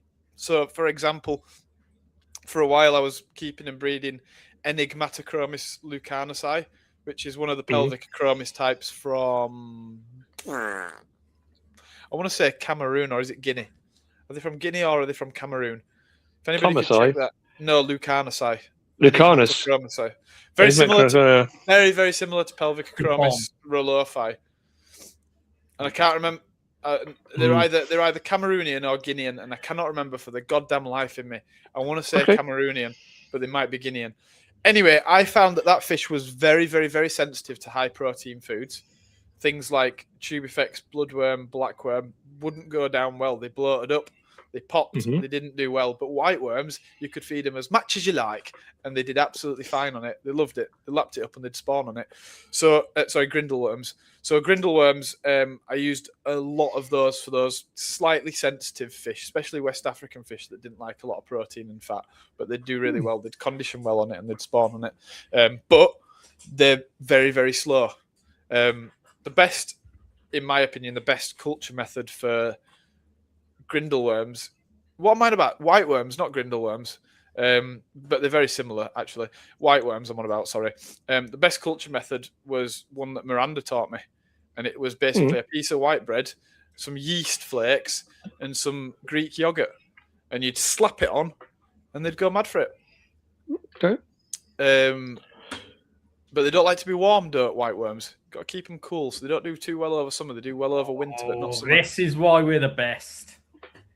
Max, I think you've just answered the puzzles my losses with Enigmatochromist. And really that different? Hashtag floss for Alan. The mighty Alan himself is back with us. Yeah, interestingly, Alan, sorry, this is a tangent again. A lot of the West African pelvic acromis type species seem to have quite a long gut and really, really struggle with high protein stuff. So some of the guys in Europe were struggling with pelvic acromis sacromontis, which for such cheap and common fish is very, very, very difficult to spawn. Not impossible, and not like, not one of the hardest, but for a pelvic acromis, very tricky. They're wild as well, aren't they? Yeah, well, I mean, that's half of it, but like you get wild pulcher and wild taeniatus and wild crebensis, and they spawn fairly easy when you get conditions right. But sacromontis, just point blank reviews. They were feeding on like a corn-based feed in Europe and having the best results. I found that they did best when you had a load of leaf litter, and it actually looked like at times they were eating the leaf litter, getting goodness from it. But you put things like bloodworm and tubifex near pelvic acromis sacromontis, and after a while they just explode as well. To be fair, I've had issues with these barbs with tubifex worms as well. They have it, they just bloat. Like you mentioned, the intestine's too long. It's just designed for absolutely. Yeah, it's designed for low protein, long digestion. Yeah. And detritivores. But yeah, you give them a bit of that, and they just don't like it. For the next couple of days, I'll just be like hovering down the bottom, all bloated, and like doing that rocky shimmy. As long as you don't continue to feed it, they usually come back around. I suppose this brings me on to bloodworm. I just want to touch on really quickly before I answer a few more comments. Bloodworm causes bloat, right? That's the universal truth. Is it because I fed a lot of bloodworm to a pistogrammer, and now you go on a forum and say, should I be feeding bloodworm to a pistogrammer? People will say no, absolutely not. But you can, and I did, and I had a lot of success. The key, what you got to think about bloodworm is it's quite a chunky item, okay? And you feed a couple of bloodworm, and that's like a lot of brine shrimp because they've got this chitinous exoskeleton, and that can block a fish up quite easily and bloat them. So the key with bloodworm is you've got to feed sparingly, little and often if you're going to do it. I'll also say another thing really quickly before I move on, and this is kind of anecdotal, and if anybody has any contrary experience and they want to pipe up with it, hi Jeremy. Oh, there's three of us. I like it. No, get that back. I like that. I was trying to get you on your own because you were going to come up. No. I want you all here at the same time. Jeremy, stop messing about. I've told you this before. I won't tell you again. Hi guys. So what I was going to say, and this is anecdotal, fish which are not often fed live foods and then are fed live foods will often gorge themselves, right? And that's where you have issues because they eat and eat and eat because they're like, oh my God, this is brilliant. I'm going to eat it all. You get massive and you have issues. But fish which are regularly fed live food don't have that issue with. So what I'd try and do when I was breeding fish is I'd try and leave live food in the tank constantly, right? Whether it's a glob of tubifex or blackworm or daphnia swimming around. And essentially the fish would regulate themselves a lot better and they would eat what they need. And you would never have issues with bloating or popping fish. And that was with even some of the greediest of fish. It was honestly a game changer when I realized that you can just throw in a glob of tubifex, leave it and let them pick it off and graze at it. And that they will eat the exact right amount of food. Go on. Technical question: bloodworm and giant bloodworm, or mini bloodworm and big bloodworm, different species of species. Yeah. There's tons. There's loads of different species. I mean, the bloodworm that you get one week might even be a different species to what you get the next week.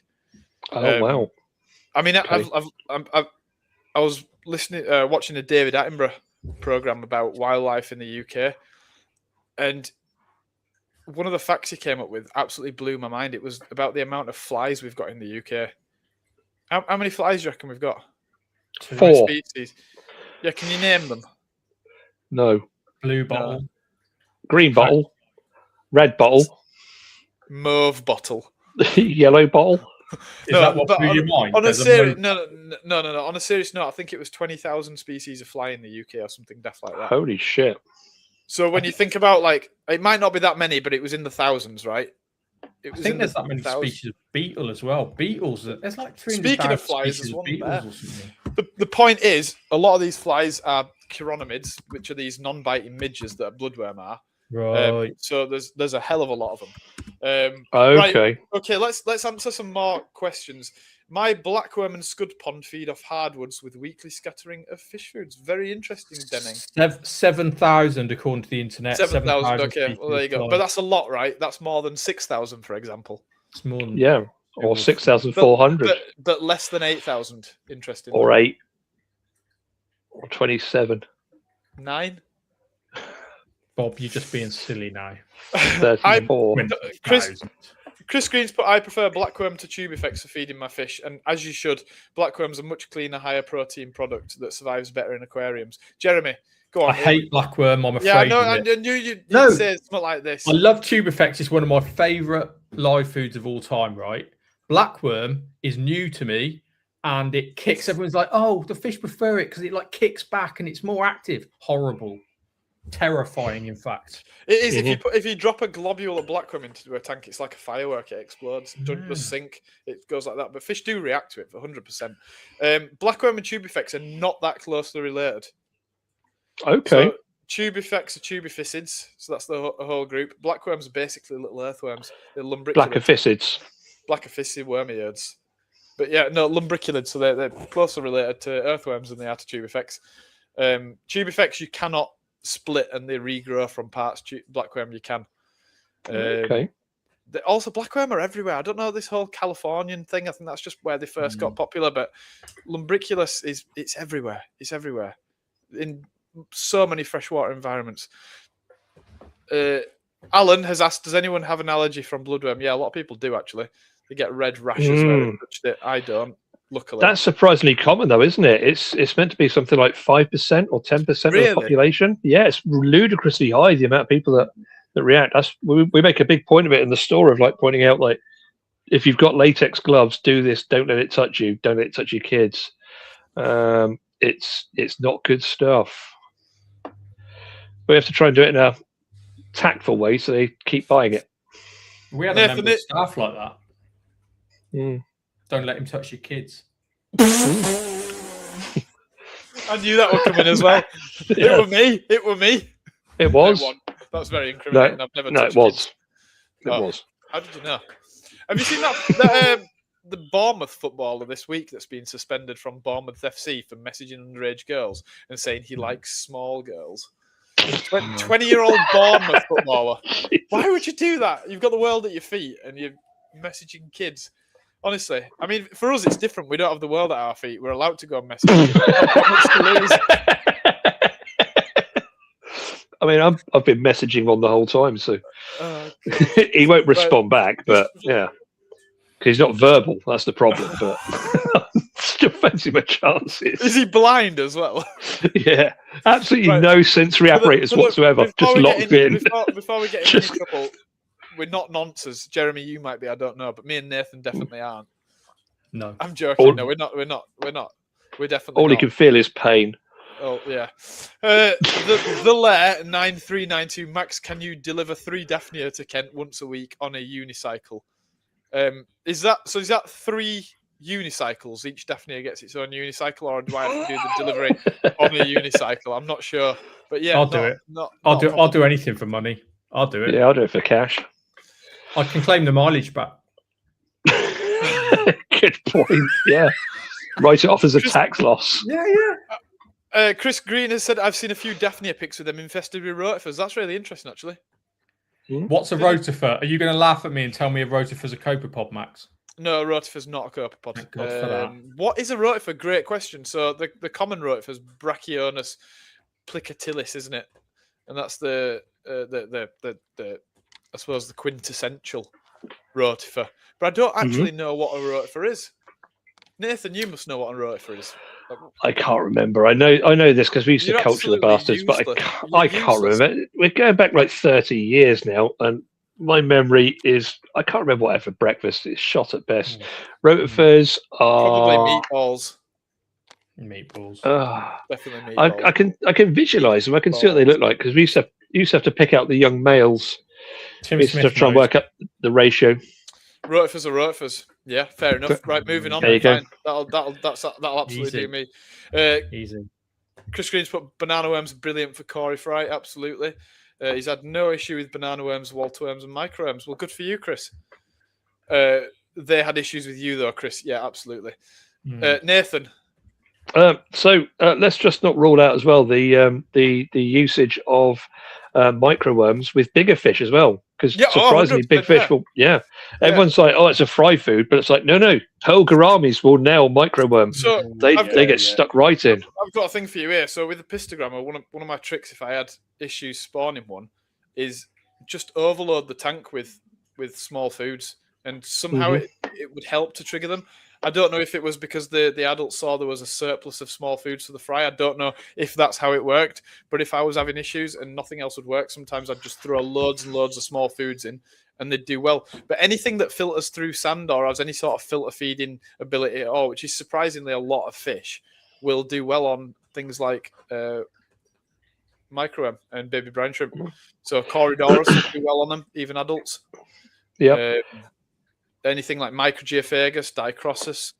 I was going to say all the small predators as well. So your little your little Badis, your little Darius, Indostomus, even things like I've got ruby tetras fattening up on them nicely. Bararas love it. Harlequins love it. I've got splash tetras that literally do backflips when they see the tank opening up and the cotton bud coming in. They gorge on it. And white cloud minnows, they'll attack the bud as it hits the water. They'll knock it around. Wild for it. Zio Mateo has asked, how do you culture glassworm green water? So glassworm is another chironomid. So it's like bloodworm, but they're little predators. So they're hunting things like cyclops and juvenile daphnia in the water. They've got little fangs and they go, gah, gah, gah.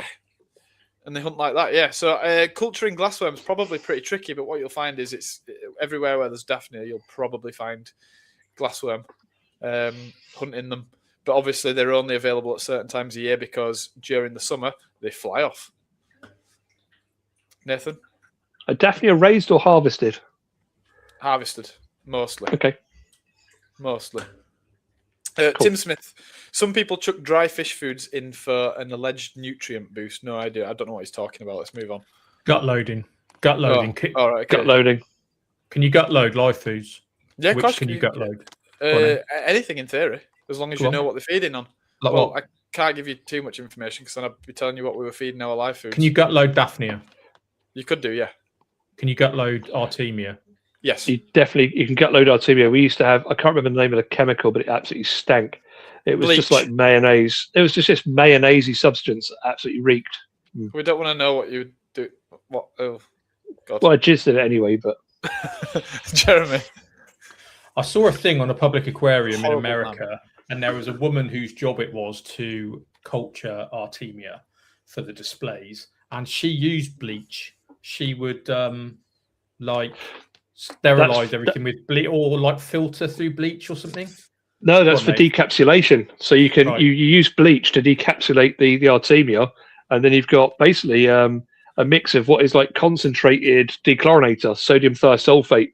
So you dip the whole eggs in bleach for a while, and then once they've had whatever it is, 5 minutes, 7 minutes, you then pull the whole out and put them in the sodium thiosulfide, and that deactivates the bleach. So it just gets rid of the shell, but leaves the egg behind. So the inner corium, the inner skin is protected.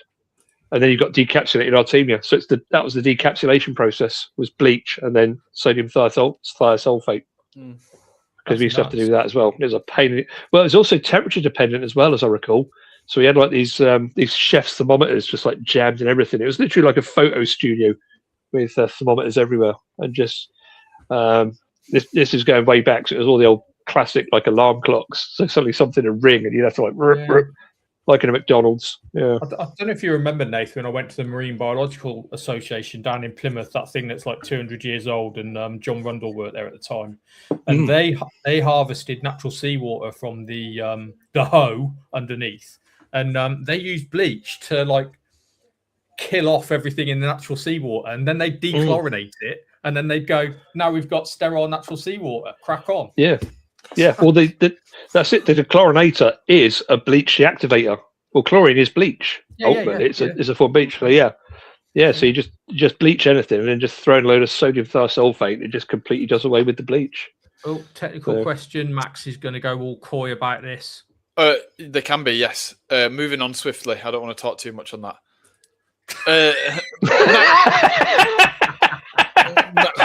Secrets that cannot be divulged today or ever. Do you magnetize your shells, Max? Do you use the magnet system? No, we don't. No. And then you run it through a big magnet, so all the eggs. You know how expensive those are?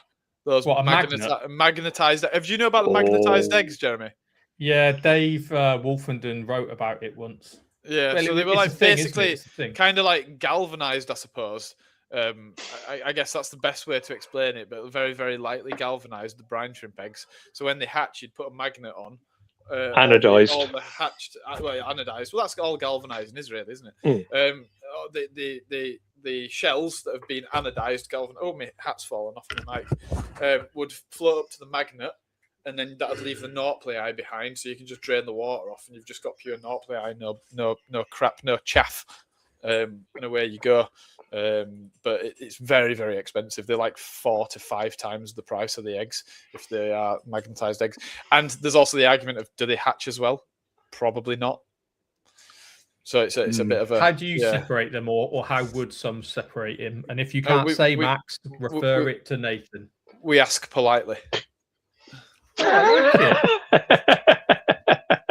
can the nauplii move to the right? And they do. Can we bring in a divorce court for the separation? Exactly, yeah. And if they don't do it straight away, then we threaten them.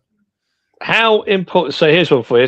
This is a low-hanging fruit. This is an easy ball for you. How important is light? How important is light in the hatching process and why? Very, very. Because they're not blind cave loaches. Correct. That's the correct answer. No, do you know what? Presumably, I mean, look, again, I'm not a scientist here, but we use a lot of light when we're hatching brine shrimp, and I presume it's just because the nauplii are so light sensitive, and they're basically phototrophic. And it's actually a sugar. It's a sugar in the corium. Really?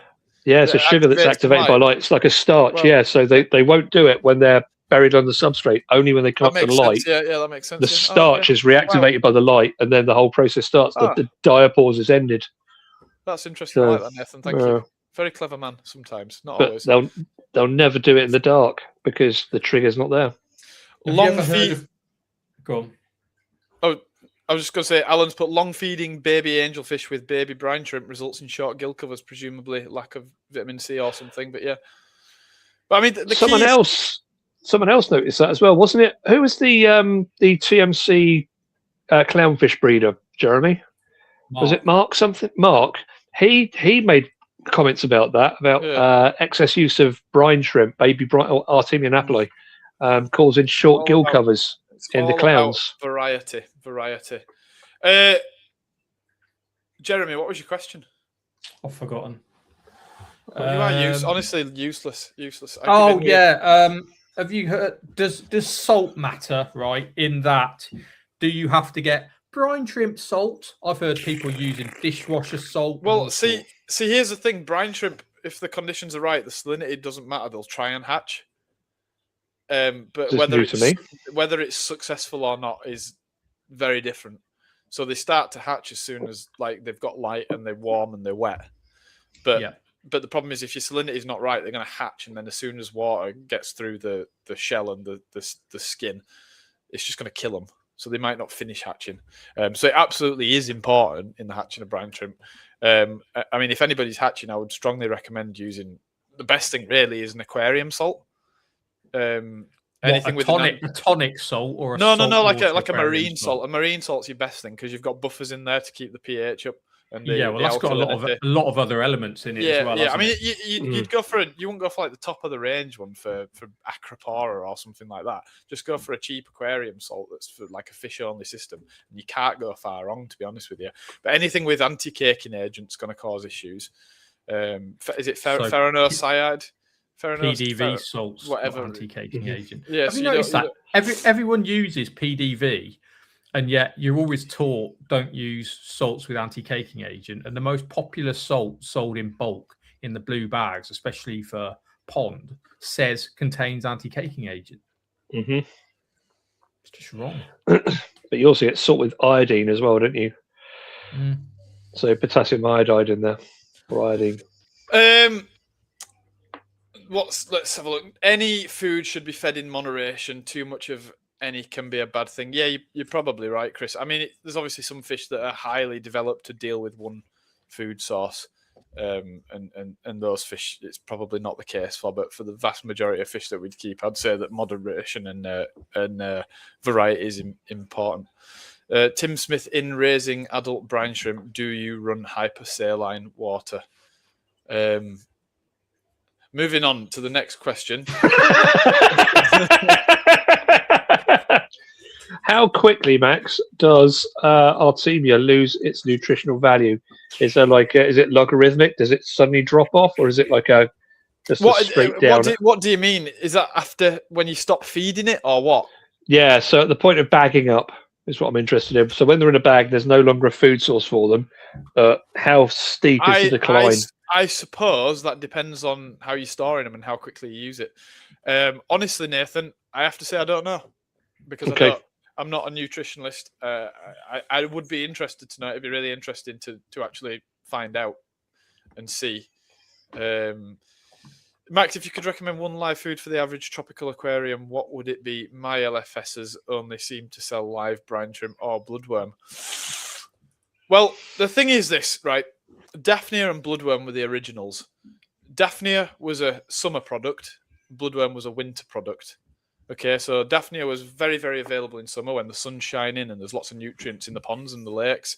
Bloodworm, when the eggs have been laid and the bloodworm are in the water in winter, you'd collect it then.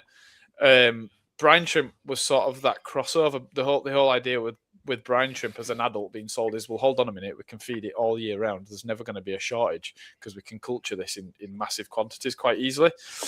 They've all got a place. What's the number one live food for the average tropical aquarium? Honestly, Bob, that's a really, really hard question to answer. I'd say from a palatability point of view, brine shrimp's probably the one that fish are going to want to eat most. It's quite soft-bodied, so most fish can eat it. You know, the really interesting thing is feeding brine shrimp to small tetras and rasboras is they can chew it up and break it into pieces, which they can't with a lot of other things. So loads and loads of fish can eat brine shrimp that couldn't necessarily eat bloodworm or daphnia. So I think my answer would have to be brine shrimp, but you know that the jury's out on that because somebody else might say something different. I like Daphnia myself. Daphnia's the one for me. Daphnia's just amazing. I find fish spit Daphnia out though. They mouth it and then they go puh. They pharyngeal it. Yeah, the problem with Daphnia is it's quite a hard shell and doesn't break up that easily. So the fish has to be much bigger to deal with the Daphnia than it would be to deal with brine shrimp, for example. So everybody sort of thinks, oh, I've got fry, I'll buy Daphnia. Doesn't really work like that, unfortunately. No. You better go with something else. You know, I always used to see like, oh, if you've got rasboras, then Daphnia is the answer, and it's like, well, hold on a minute. Yeah. If it's the wrong time of year, the Daphnia is going to be bigger than some of these Bararas and Micro Rasbora. So what the hell do you expect to happen then? That's the only reason I don't choose Daphnia. Right, Moina's one of those words that every so often someone will come into your shop and go, "Have you got Moina?" And you're like, "That's like a tiny Daphnia." Moina, Holy Grail. Moina's a genus. It's not a Daphnia. Yeah, you know what I mean. It's So there's basically three genre in that group because there's a Cymocephalus as well, which looks very much like Daphnia and sometimes is sold as Daphnia, and you wouldn't have a clue pretty much. Pretty certain, you know, it's fairly cosmopolitan. It's in any pond you'd find Daphnia in. Moina better than larger. Moina's tiny, right?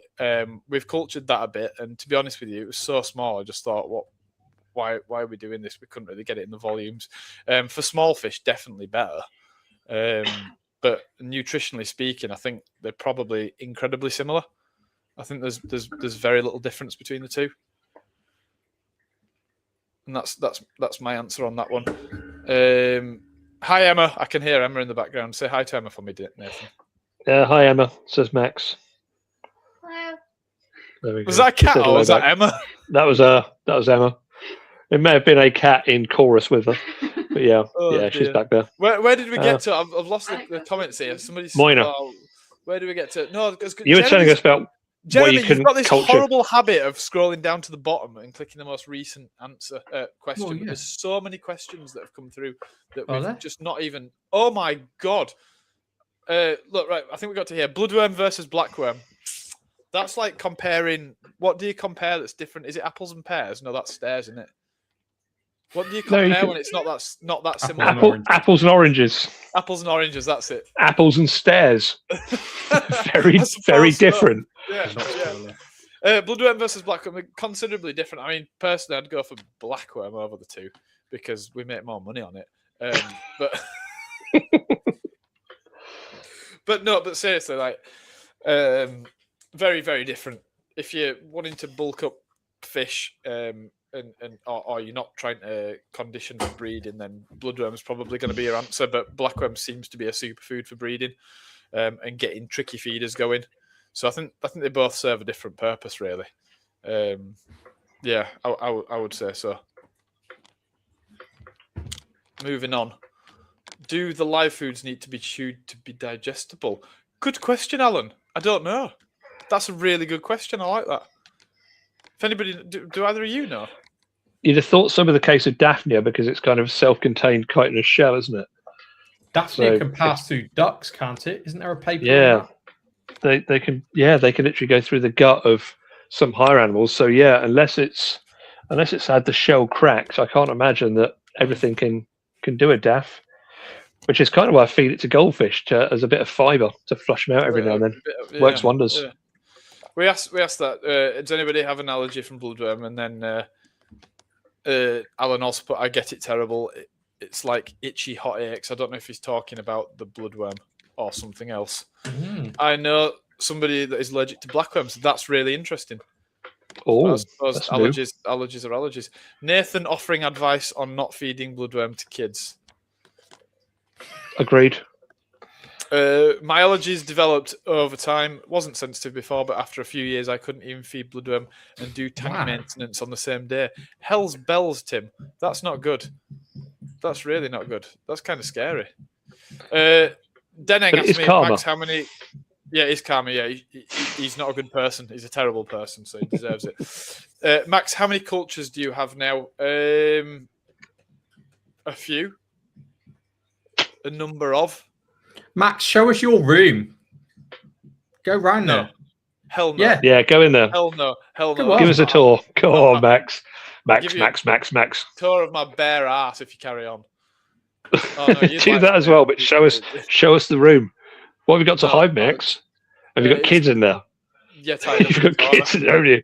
Show us there's no kids in there, Max. Otherwise, we'd have to assume you've got kids in there. He'd rather No, show no, you his you- collection no, of kids no, than his there collection is- of grandkids. No, there's kids in You there. really would. There is kids in there, tied up in the corner. Working. That's why I Oompa can't Loompas. show it. Oompa Loompas, yeah, we imported Oompa Loompas to do everything for us. They're in Yeah, there with dancing and mechanicals. singing. Do you know there's a fat kid got killed in one of the brine shrimp systems and they're singing about it Yes. right now? Yes. Sucked up a length of 6 mil airline. Just stretched around him. Oompa Oh my god, I got stuck lumpa, nobody fat bastard. in the brine shrimp culture dying. Rotifers are rotifers. We've already done this. This is how wrong Jeremy is. Max, stop jumping. There was No, a it's person you. should. What? Are you doing it again? That's at the bottom, Jeremy. We've not got to that yet. Have you answered it yet? No, we haven't because we've not Answer got it to then. it yet. No, Just answer it. No, no, I can't answer. Stop the control freak. No, you. Oh, Ugh. God. Oh, Go on on then. And that's Go back cortisol. up to My evening, cortisol everyone. is 2 through hours the ago. roof. My First cortisol comment, Chris is through Green. the Good damn evening, all roof you right fine now. people. Ah! 58 p.m. Bob me in. Good evening. Right, I'm sick of it. There we go. That's better. Right, Max. Now he's gone. Take us on a tour around the No. hatching room. Hell Do no. it. Bring him back. I hope you've learnt your lesson in that brief timeout, Jeremy. 7 p.m. Chris He's done. I'm sick of it. Show me the hatcheries where I'm leaving. Last Seriously. chance. I'm Show me the hatcheries where I'm gone. True. I'd hate to be a brine shrimp in your facility. You're cruel. I will show you instead a pot of garlic and herb dip. I hope that pacifies your need for brine shrimp hatcheries. Oh, It's- what secret weapon do you use that on then? Is that part of your Oh. live food that you're getting all funny about? Burglars. That's just hydro control. I will always gut load live food to get the absolute most out of every mouthful. Can get flaking to hard to feed fish. Yeah, that's a good point. Yeah, rate that, Alan. You're absolutely right. Spirulina powder and liquid is good for gut loading. Yep, not wrong. Jamie's here. Good evening, guys. Be running this on catch up. Pesky kids were not playing ball tonight. Not ideal. Send Nathan We around. know They all won't act about up if that. he's there. True. We've had that question already somehow. Isn't Artemia most nutritious before it develops mouths? So gut loading is a bit pointless. Well, kind of. The thing about Artemia is that it takes a lot of energy to hatch, right? So, once it's hatched, it's expended a bit of energy. And then every second without it being fed, it's losing a lot of energy. So the whole idea is if you're feeding baby brine shrimp, you want to feed it as soon as it hatches. Any length of time left after that, and you're feeding basically a hollow vessel. But adult brine shrimp's fed on good quality food, so it is nutritious. It is gut loaded. So it's sort of a bit of a different situation. What do you feed Cool. it? Which food do you use, Max? Nachos ground up, exclusively chili heatwave. Oh, my fave. It's a good That's why choice. if you ever eat brine shrimp, they're a little bit spicy. I've got something in common with Artemia. Hello there, I have arrived a bit late, but oh well. Ethan, do better. Same here. Spirulina for me and Stelcon. Oh look, he's back again. He's trying hard now because he's late. Ooh, we use a massive magnet stick in a tube at work with magnetic eggshells. Well, good for you. You were late. Don't matter. This was from like half an hour ago. Yeah. Over half an hour ago. It's at like 7:01. No, Max this is going at to- half. Go on, Max. Right. All right, I'm gonna run through. Look at but then we've got this here that we've already had because Jeremy keeps skipping. God. I've just realised my photo there is a Peru altum and a flagtail catfish eating live brine shrimp. Very good, Bob. Very good. What to feed 1-inch tetras for breeding? Good question. Just loads of high energy stuff. I found. I think the key for breeding tetras first and foremost is splitting the sexes up and basically making them horny. And after that, food's probably not the most important thing. With tetras, I know that sounds kind of crazy. I would generally, when I was breeding hives of Bricon, lots and lots of Daphnia, lots of baby brine shrimp, lots of adult brine shrimp, but anything if you can get them feeding on anything really. What do you think about ants? I think ants are brilliant. I like leafcutter ants; they're pretty cool. Bullet ants are cool. Ants are all right, yeah. But what about food source I've never eaten an ant. for fish? Oh, Super used to do ant eggs, didn't they? yeah, ant eggs. What about a I food was too young source? for that. I've never eaten an ant. We're talking about I feeding forgot. fish. I forgot. Oh. No, so there's a lot of Myrmecophagous species of fish. Myrmecophagous meaning anteaters. And there's a surprising number. So one that was in the hobby recently that is a almost obligate Myrmecophage. It was Tetranematichthys wallacei, I think it was. Was it No, it wasn't. It wasn't Tetranematichthys. It was the other little woodcat, little brown woodcat, reddy brown woodcat. God damn it! I need Steve Grant here when you need him. And I cannot remember what it was called, but it was an obligate Myrmecophage. And when people were coming in, they were feeding them on Drosophila fruit flies and that sort of stuff. They were really cool. What the hell was it called? Do you know which one I'm on about, Nathan? I remember reading something about this. And I can't think for the life of me. But yeah, I remember specifically an ant-eating little woodcat. What the hell was it? And they're nocturnal, presumably. Yeah, I think probably to some degree Centromochlus. Little perugiers are probably Myrmecophagus. Was it specifically flying ants though? It was flying ants, wasn't it? Well, it was ants It was that waiting hit for- the surface and land on the surface. Yeah. I'm gonna. Ethan writes here. He probably knows. I'm just gonna bear with me 2 seconds. Isn't that more of a talk wet about something. season thing though? Surely it's like a flooded forest thing, a seasonal thing. That's it. Talk about something really quickly while I look don't- at it. It can't be obligate, can they? I don't know if it is that convenient when you're so close to the equator. So not everything is so scripted by seasons there. Flying ants will kind of appear pretty much all year round, especially when there's so many more down there than there are up here. So yeah, I can imagine flying ants being pretty abundant 24/7, to be honest. For the life in me, I cannot remember what species it was, but I've kept Entomocrus as well, and they look like a Myrmecophage the way they feed, and Perugia as well. If you watch these woodcats feed, they've got these barbels that come up, and they're almost like they come up, but then they flatten out, like they're built to taste the surface and feel for vibrations. And at night, these things they're just at the surface, just around and round at the surface, like buzzing about. And I'm certain they're built for feeding on Allochthonous insects, and obviously ants probably makes a massive portion of that. You find that with Cynodontis nigroventris, true nigroventris. Yeah, it's probably a really similar thing. Yeah, they hover and scan at night on the surface. They like cover the whole area like really kind of rhythmically and kind of. Yeah, I think there's way more species that are Myrmecophagus than we probably think. So what do I think about ants? Yes, I do think about ants.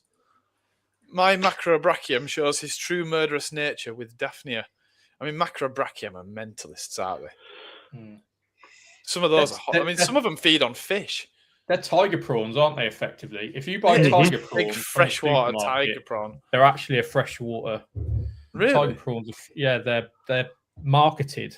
Yeah, I know you can buy Macrobrachium lanchesteri from like Asian food shops, flat packs, but lanchesteri is only a small species that looks fairly shrimpy. It doesn't really have the namesake giant arms, because obviously anybody who knows anything knows that Macrobrachium means massive arm. I remember doing some fish. This is going back like 20 years. I remember doing some fish acclimation in the dark because it was basically all or nothing. Was it blind cave loaches? It wasn't actually. It wasn't, and it was before electricity was invented. There was a load of Macrobrachium, and I bollocksed up and stuck a load of tiger barbs in the same tank as these big ass Macrobrachium. I remember coming in the following morning, and each Macrobrachium had like 3 tiger barbs in each claw, just at arm's length. Oh yeah, they'd cleaned them out. They'd completely cleaned them out. They were just like stacking tiger barbs in each claw, like really happy with themselves. It's weird though, because I remember the first time I ever saw them, they were juveniles sold as almost like not a cleaner shrimp or an Amano shrimp, but they come in as juveniles and they're just glass shrimp or whatever, and you're like, oh, that's cute. I'll get the one with the long claws, and they start eating fish. Yeah, they're horrible. They're horrible.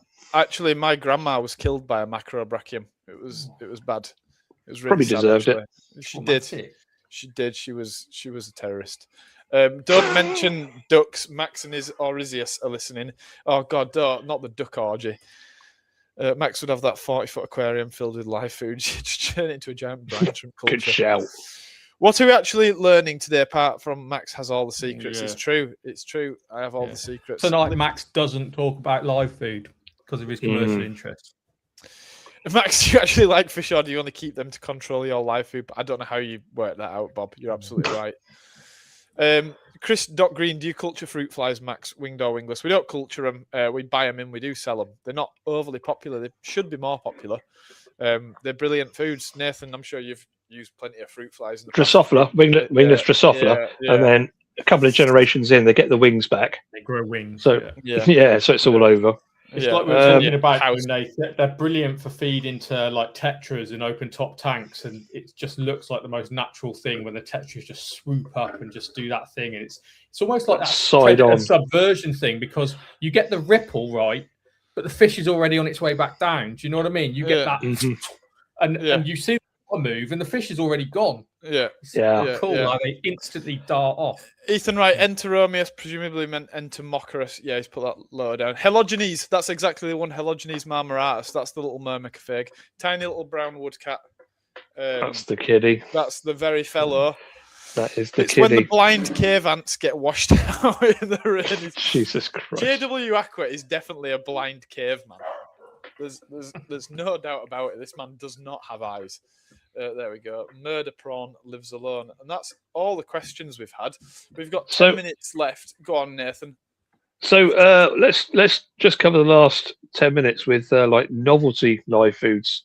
So the ones that people don't come across often. Why don't we see more of the Gammarus shrimps? Again, I little think scuds. it's probably ability to culture them in any sort of number.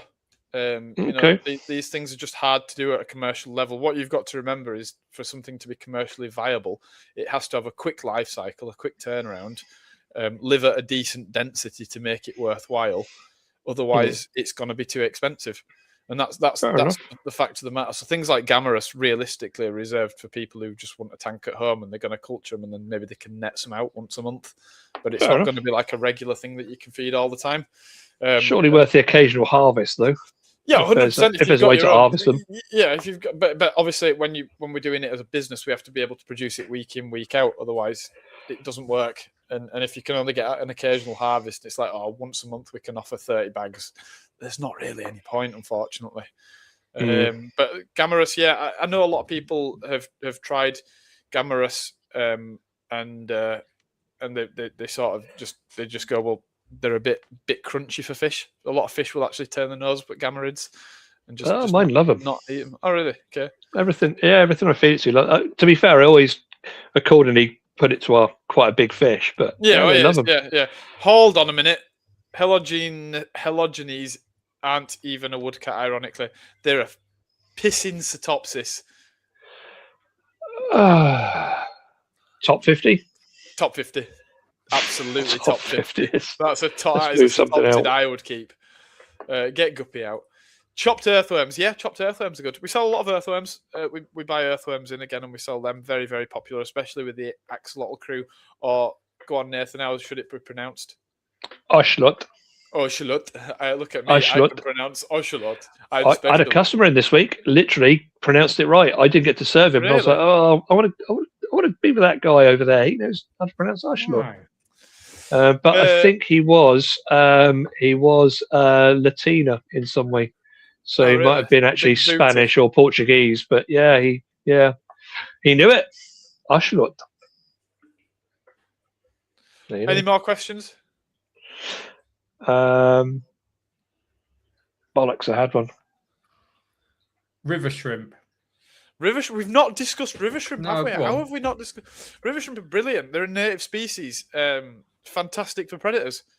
They're underused in freshwater, aren't they? Yeah, hell yeah, absolutely. I get through. So basically, we get sort of, as with anything with the river shrimp, we buy the river shrimp in, and we do suffer die-offs, especially at this time of year. They're weak at this time of year over summer. So we will clean the river shrimp systems up. We'll remove any dead, and before they go pink, they're still good to use in theory. Obviously, this isn't like available to the general public, but I feed all the poor river shrimp as soon as they've died to my stingrays, and they absolutely love them. If there's a few live ones in there, they go mental. Like, they go into a frenzy for live river shrimp. Like, it is without a shadow of a doubt their favorite food. So for me, they should be way more popular.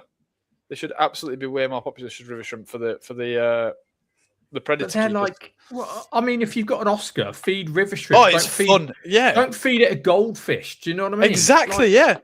Hell yeah. Absolutely, Jeremy. Absolutely. Puffer fish. Puffer fish just like bite them in half and like. Yeah, and they're quite hard as well. So it's good for puffer fish's teeth. Yeah. Not the best thing, but it helps. It's better than feeding like earthworms and mussel that's not going to do anything. I used to have a I don't know what the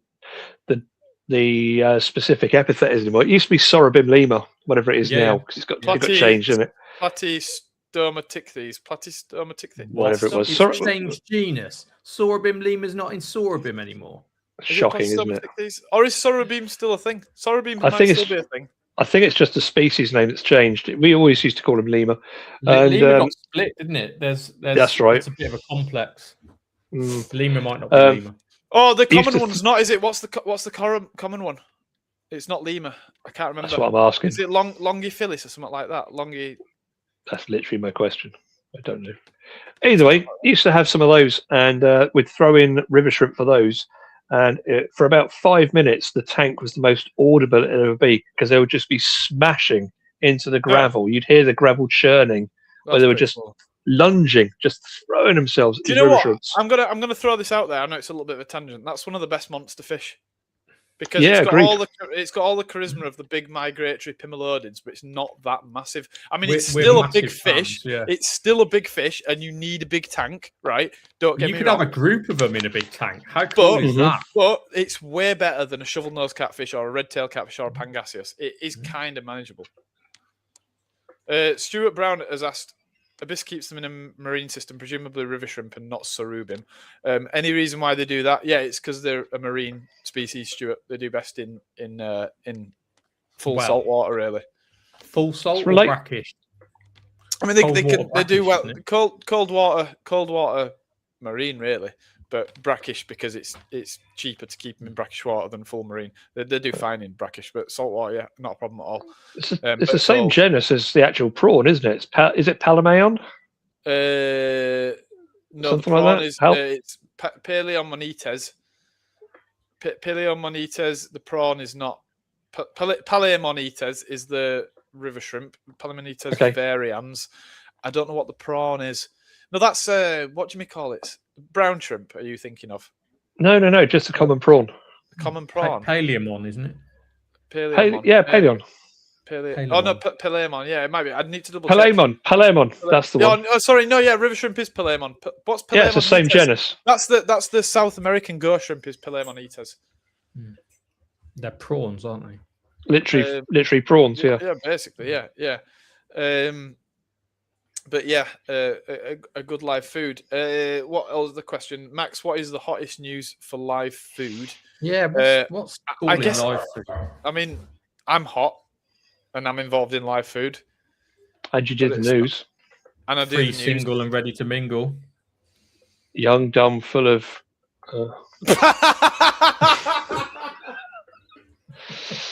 Right. That wasn't a compliment. Yeah, he's emptying, isn't he?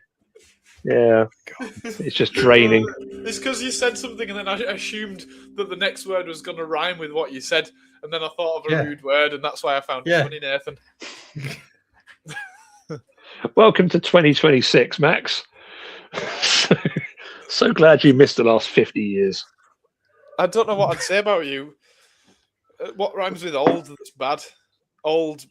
Gold? Mold. Fold. Gold, and his Mold. walls have got mold. Yeah. He's old, bald, and he smells of mold. All true. Right. Yeah. I don't know what the hottest news for live food is, to be honest with you, Denning 0259 at the minute. But what do you get asked for the most that you don't do that really gets on your tits? That's a good question. I'm always asking you for Coca-Cola. Great question. Probably snails, to be fair. Snails is a really good one. I mean, you should get snails. big into that. Right. Guess you know the answer to this. We needed some ram's horn snails for our pond the other day. And the missus was in an aquatic shop who she knows and I know. And she went to buy some and they were £20 for a clear pot of ram's horn snails. 5, something like that. That's shocking. Yeah, it ain't right. It ain't right. That ain't it, Chief. So get onto ram's horns, like Nathan says. Yeah, you probably. To be fair, I sell a lot of ram's horns. They're not that expensive, but they ain't cheap. But yeah. Agri Allen has put crickets. Yeah, we sell a lot of crickets. To be fair, we get through. Oh, should we talk about mealworms? Because you got to crush the heads, haven't you? No, that's Mario worms, and I don't really know if you have to. I think you do. I think I fed, well, not me, a member of staff fed mealworms to a flower horn, and I reckon I could see it boring out of its stomach. Did it die? No. So I don't really know where to go with that, to be honest. Jeremy, were you on magic mushrooms at the time? Nope. High on life. My advice is squish the heads. That's some with Moria worms. That was definitely something that they used to recommend to feed into reptiles. I don't think it was the case of mealworms, but definitely Moria worms. I can't comment. I don't know. Stuart Brown's asked anyone mentioned Darrow worms. I've not used them yet. That's like is it the Israeli tube effects? Is that what they call it? I don't know. No idea. It's like a tiny little tubificid. Tiny, really bright red. It seems quite common. News to me. I don't know, but yeah, that's probably. I mean, they're very, very, very, very, very slow reproducers. I don't think they're going to take off anytime soon. To be honest, with you. Back to my hot topic. Maggots go through fish if not chewed. I didn't know that, but the mealworm thing says the Lair 9392 is an urban myth. And then Bob said, if you squish their heads, surely they are then dead foods, Jeremy. He's actually not wrong. Good shout. It's not a live food anymore, is it? It's a dead food. Yeah. I would rather feed dead mealworms than live ones, but who knows? Maybe it is. So, a closing question from me then, because we are close to time. If I want to enrich any live foods at home, how do I do it? What can I do with my live foods when I've got them back? Well, it's entirely dependent on what you've got. Brine shrimp. Buy from and Daphnia. Well, I'm just gonna. Problem is, I'm gonna end up telling you what we feed them, and I don't want to do that. Ketchup, yeah. Ketchup's a superfood, by the way, and now you can get zero sugar ketchup. Taco Bell's fire sauce. Bloodworms? Well, so here's a question. I know you can get. What? Is it raining outside? Oh, it's a mouse. Oh, look, it's Elvis. Jesus Christ. No. Live foods. Oh, UFO. No. Come on, don't be like that now. We've done really well this evening. Now you've descended into chaos once more. Come on. Well, you haven't told us anything, that's why. So you can get... Just tell me what to feed live food. I am going to tell you something. Max, Let me tell you something. Let me tell you something. Let me tell you something. Why don't you do copepods, Max? Right, you can get these bottles of vitamins. Yeah. Like JBL did one, I think, and a few other people did them. Has anybody ever tried using those with live foods when feeding? Yes. We used to have something called Zuvits. That's the one. Yeah. Maybe that might be the answer for some of these. Used to get liquid and powdered and tablet form of Zuvits. So if you poured a bit of that into your live food, left it for 10 minutes before you fed, that might be your answer. That could be a thought. That might be the best way to do it. Okay. Yeah, but is there any science behind that? Yeah. Or is it just... There is. Probably. So vitamins in the water. Vitamins in the water. If it's something like a Daphnia or a brine shrimp, which is a non-selective filter feeder, it's going to naturally ingest it. And then away you go. Feed it to your fish. Your vitamins are going in via this particular vessel. Okay. And it makes sense. I mean, it probably wouldn't work for bloodworm because that's not a non-selective filter feeder. Can bloodworm eat anything while it's in your culture care, Max? In theory, yeah. I guess. What does it eat? I see it make little nests out of like soil in like water butts. Do you know what? I'm not 100% sure what bloodworm eats. I'm going to be honest with you. Not 100% sure. Generally, I imagine it's probably small algae particles and protozoans in the silt layer and that sort of thing. Is what I would have thought. Very good. That would be my suggestion. Maybe Doritos. Perhaps luncheon meat. Spam. Detritus and other bits is what Chris Green suggested. What's the best thing to feed grindleworms for gut loading? Well, I always use cat and dog food for grindleworms, and that seemed to work okay. I mean, there should be a lot of nutrients in cat and dog foods. Did I ever tell you about the time I decided to use Huel for my microworms? Seriously? I mentioned this. Yeah, I mentioned this before, didn't I? So instead of just doing standard porridge, I had a load of Huel that was like rapidly going to go out of date. So I got like a few tablespoons of that and whacked that in. How did that go? My microworms went ballistic. Yeah, did they grow a 6-pack? They were not just up the sides; they were literally on the lid as well. It was just Tommy, insane. Did your microworms start doing high rocks? They certainly did. Yeah. Do you know what? I basically survive on Huel these days. I have 2 a day. Try throwing some in with your microworms. Honestly. I might do that. That's a shame. And yeah, because I looked at it and I'm like, well, it's nutritionally complete. It's packed with vitamins. Lunch Fuck it, and let's meat try it. now Let's banned- throw it in. Lunch and meat now banned from fishing ponds. Why was that not in fish news, Jeremy? Nathan, have you ever had a lunch and meat of the back? Yeah. Have you I've ever rolled had my it? meat a few Common times. disease. You know where I'm I going love with it, lunch don't and you? meat. Yeah, Lunch yeah. and meat of the back. Lunch Does and meat on the garlic back. work? You sound like Gary Neville. I'm not from Manchester.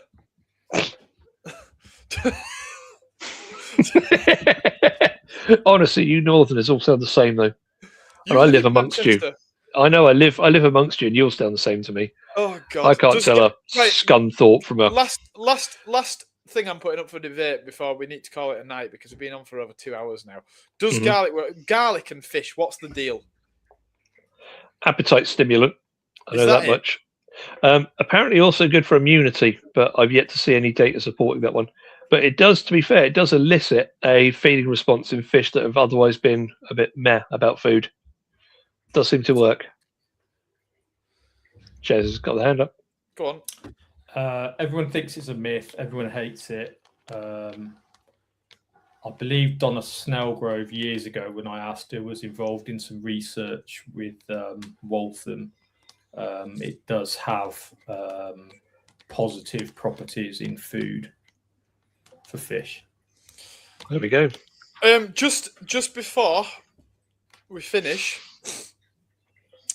one of our customers that we do a bit of drop shipping for has kindly offered to donate a pack of live food as a prize for tonight.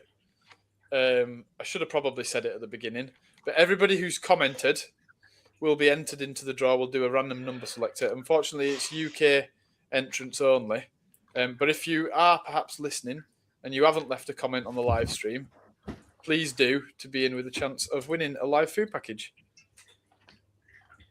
Nathan, what do you want to say?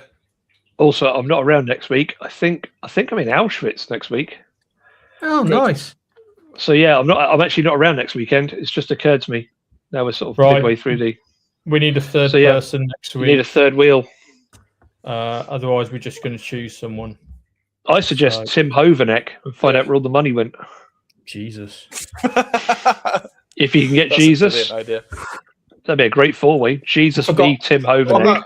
it's just brilliant because apparently he went to AGMs and they went, Tim, treasurer, how much money have we got in the bank? And he went $850,000. And they went, great. moving on.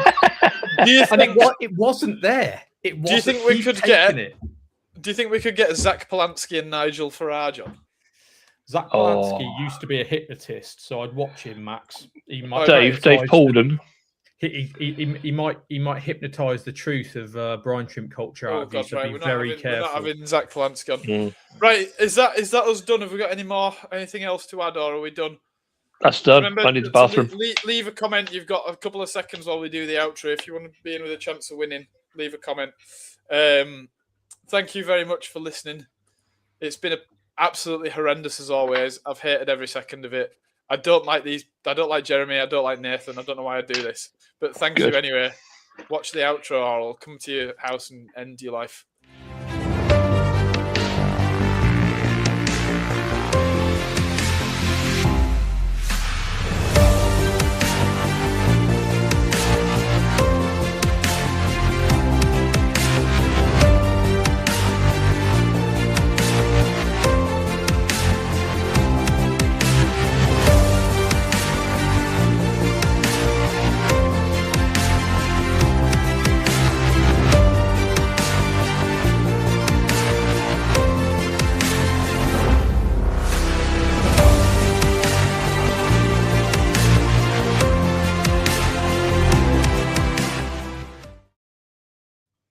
Nathan, are you curling one up in the toilet? Might be. Oh, we need to end the stream.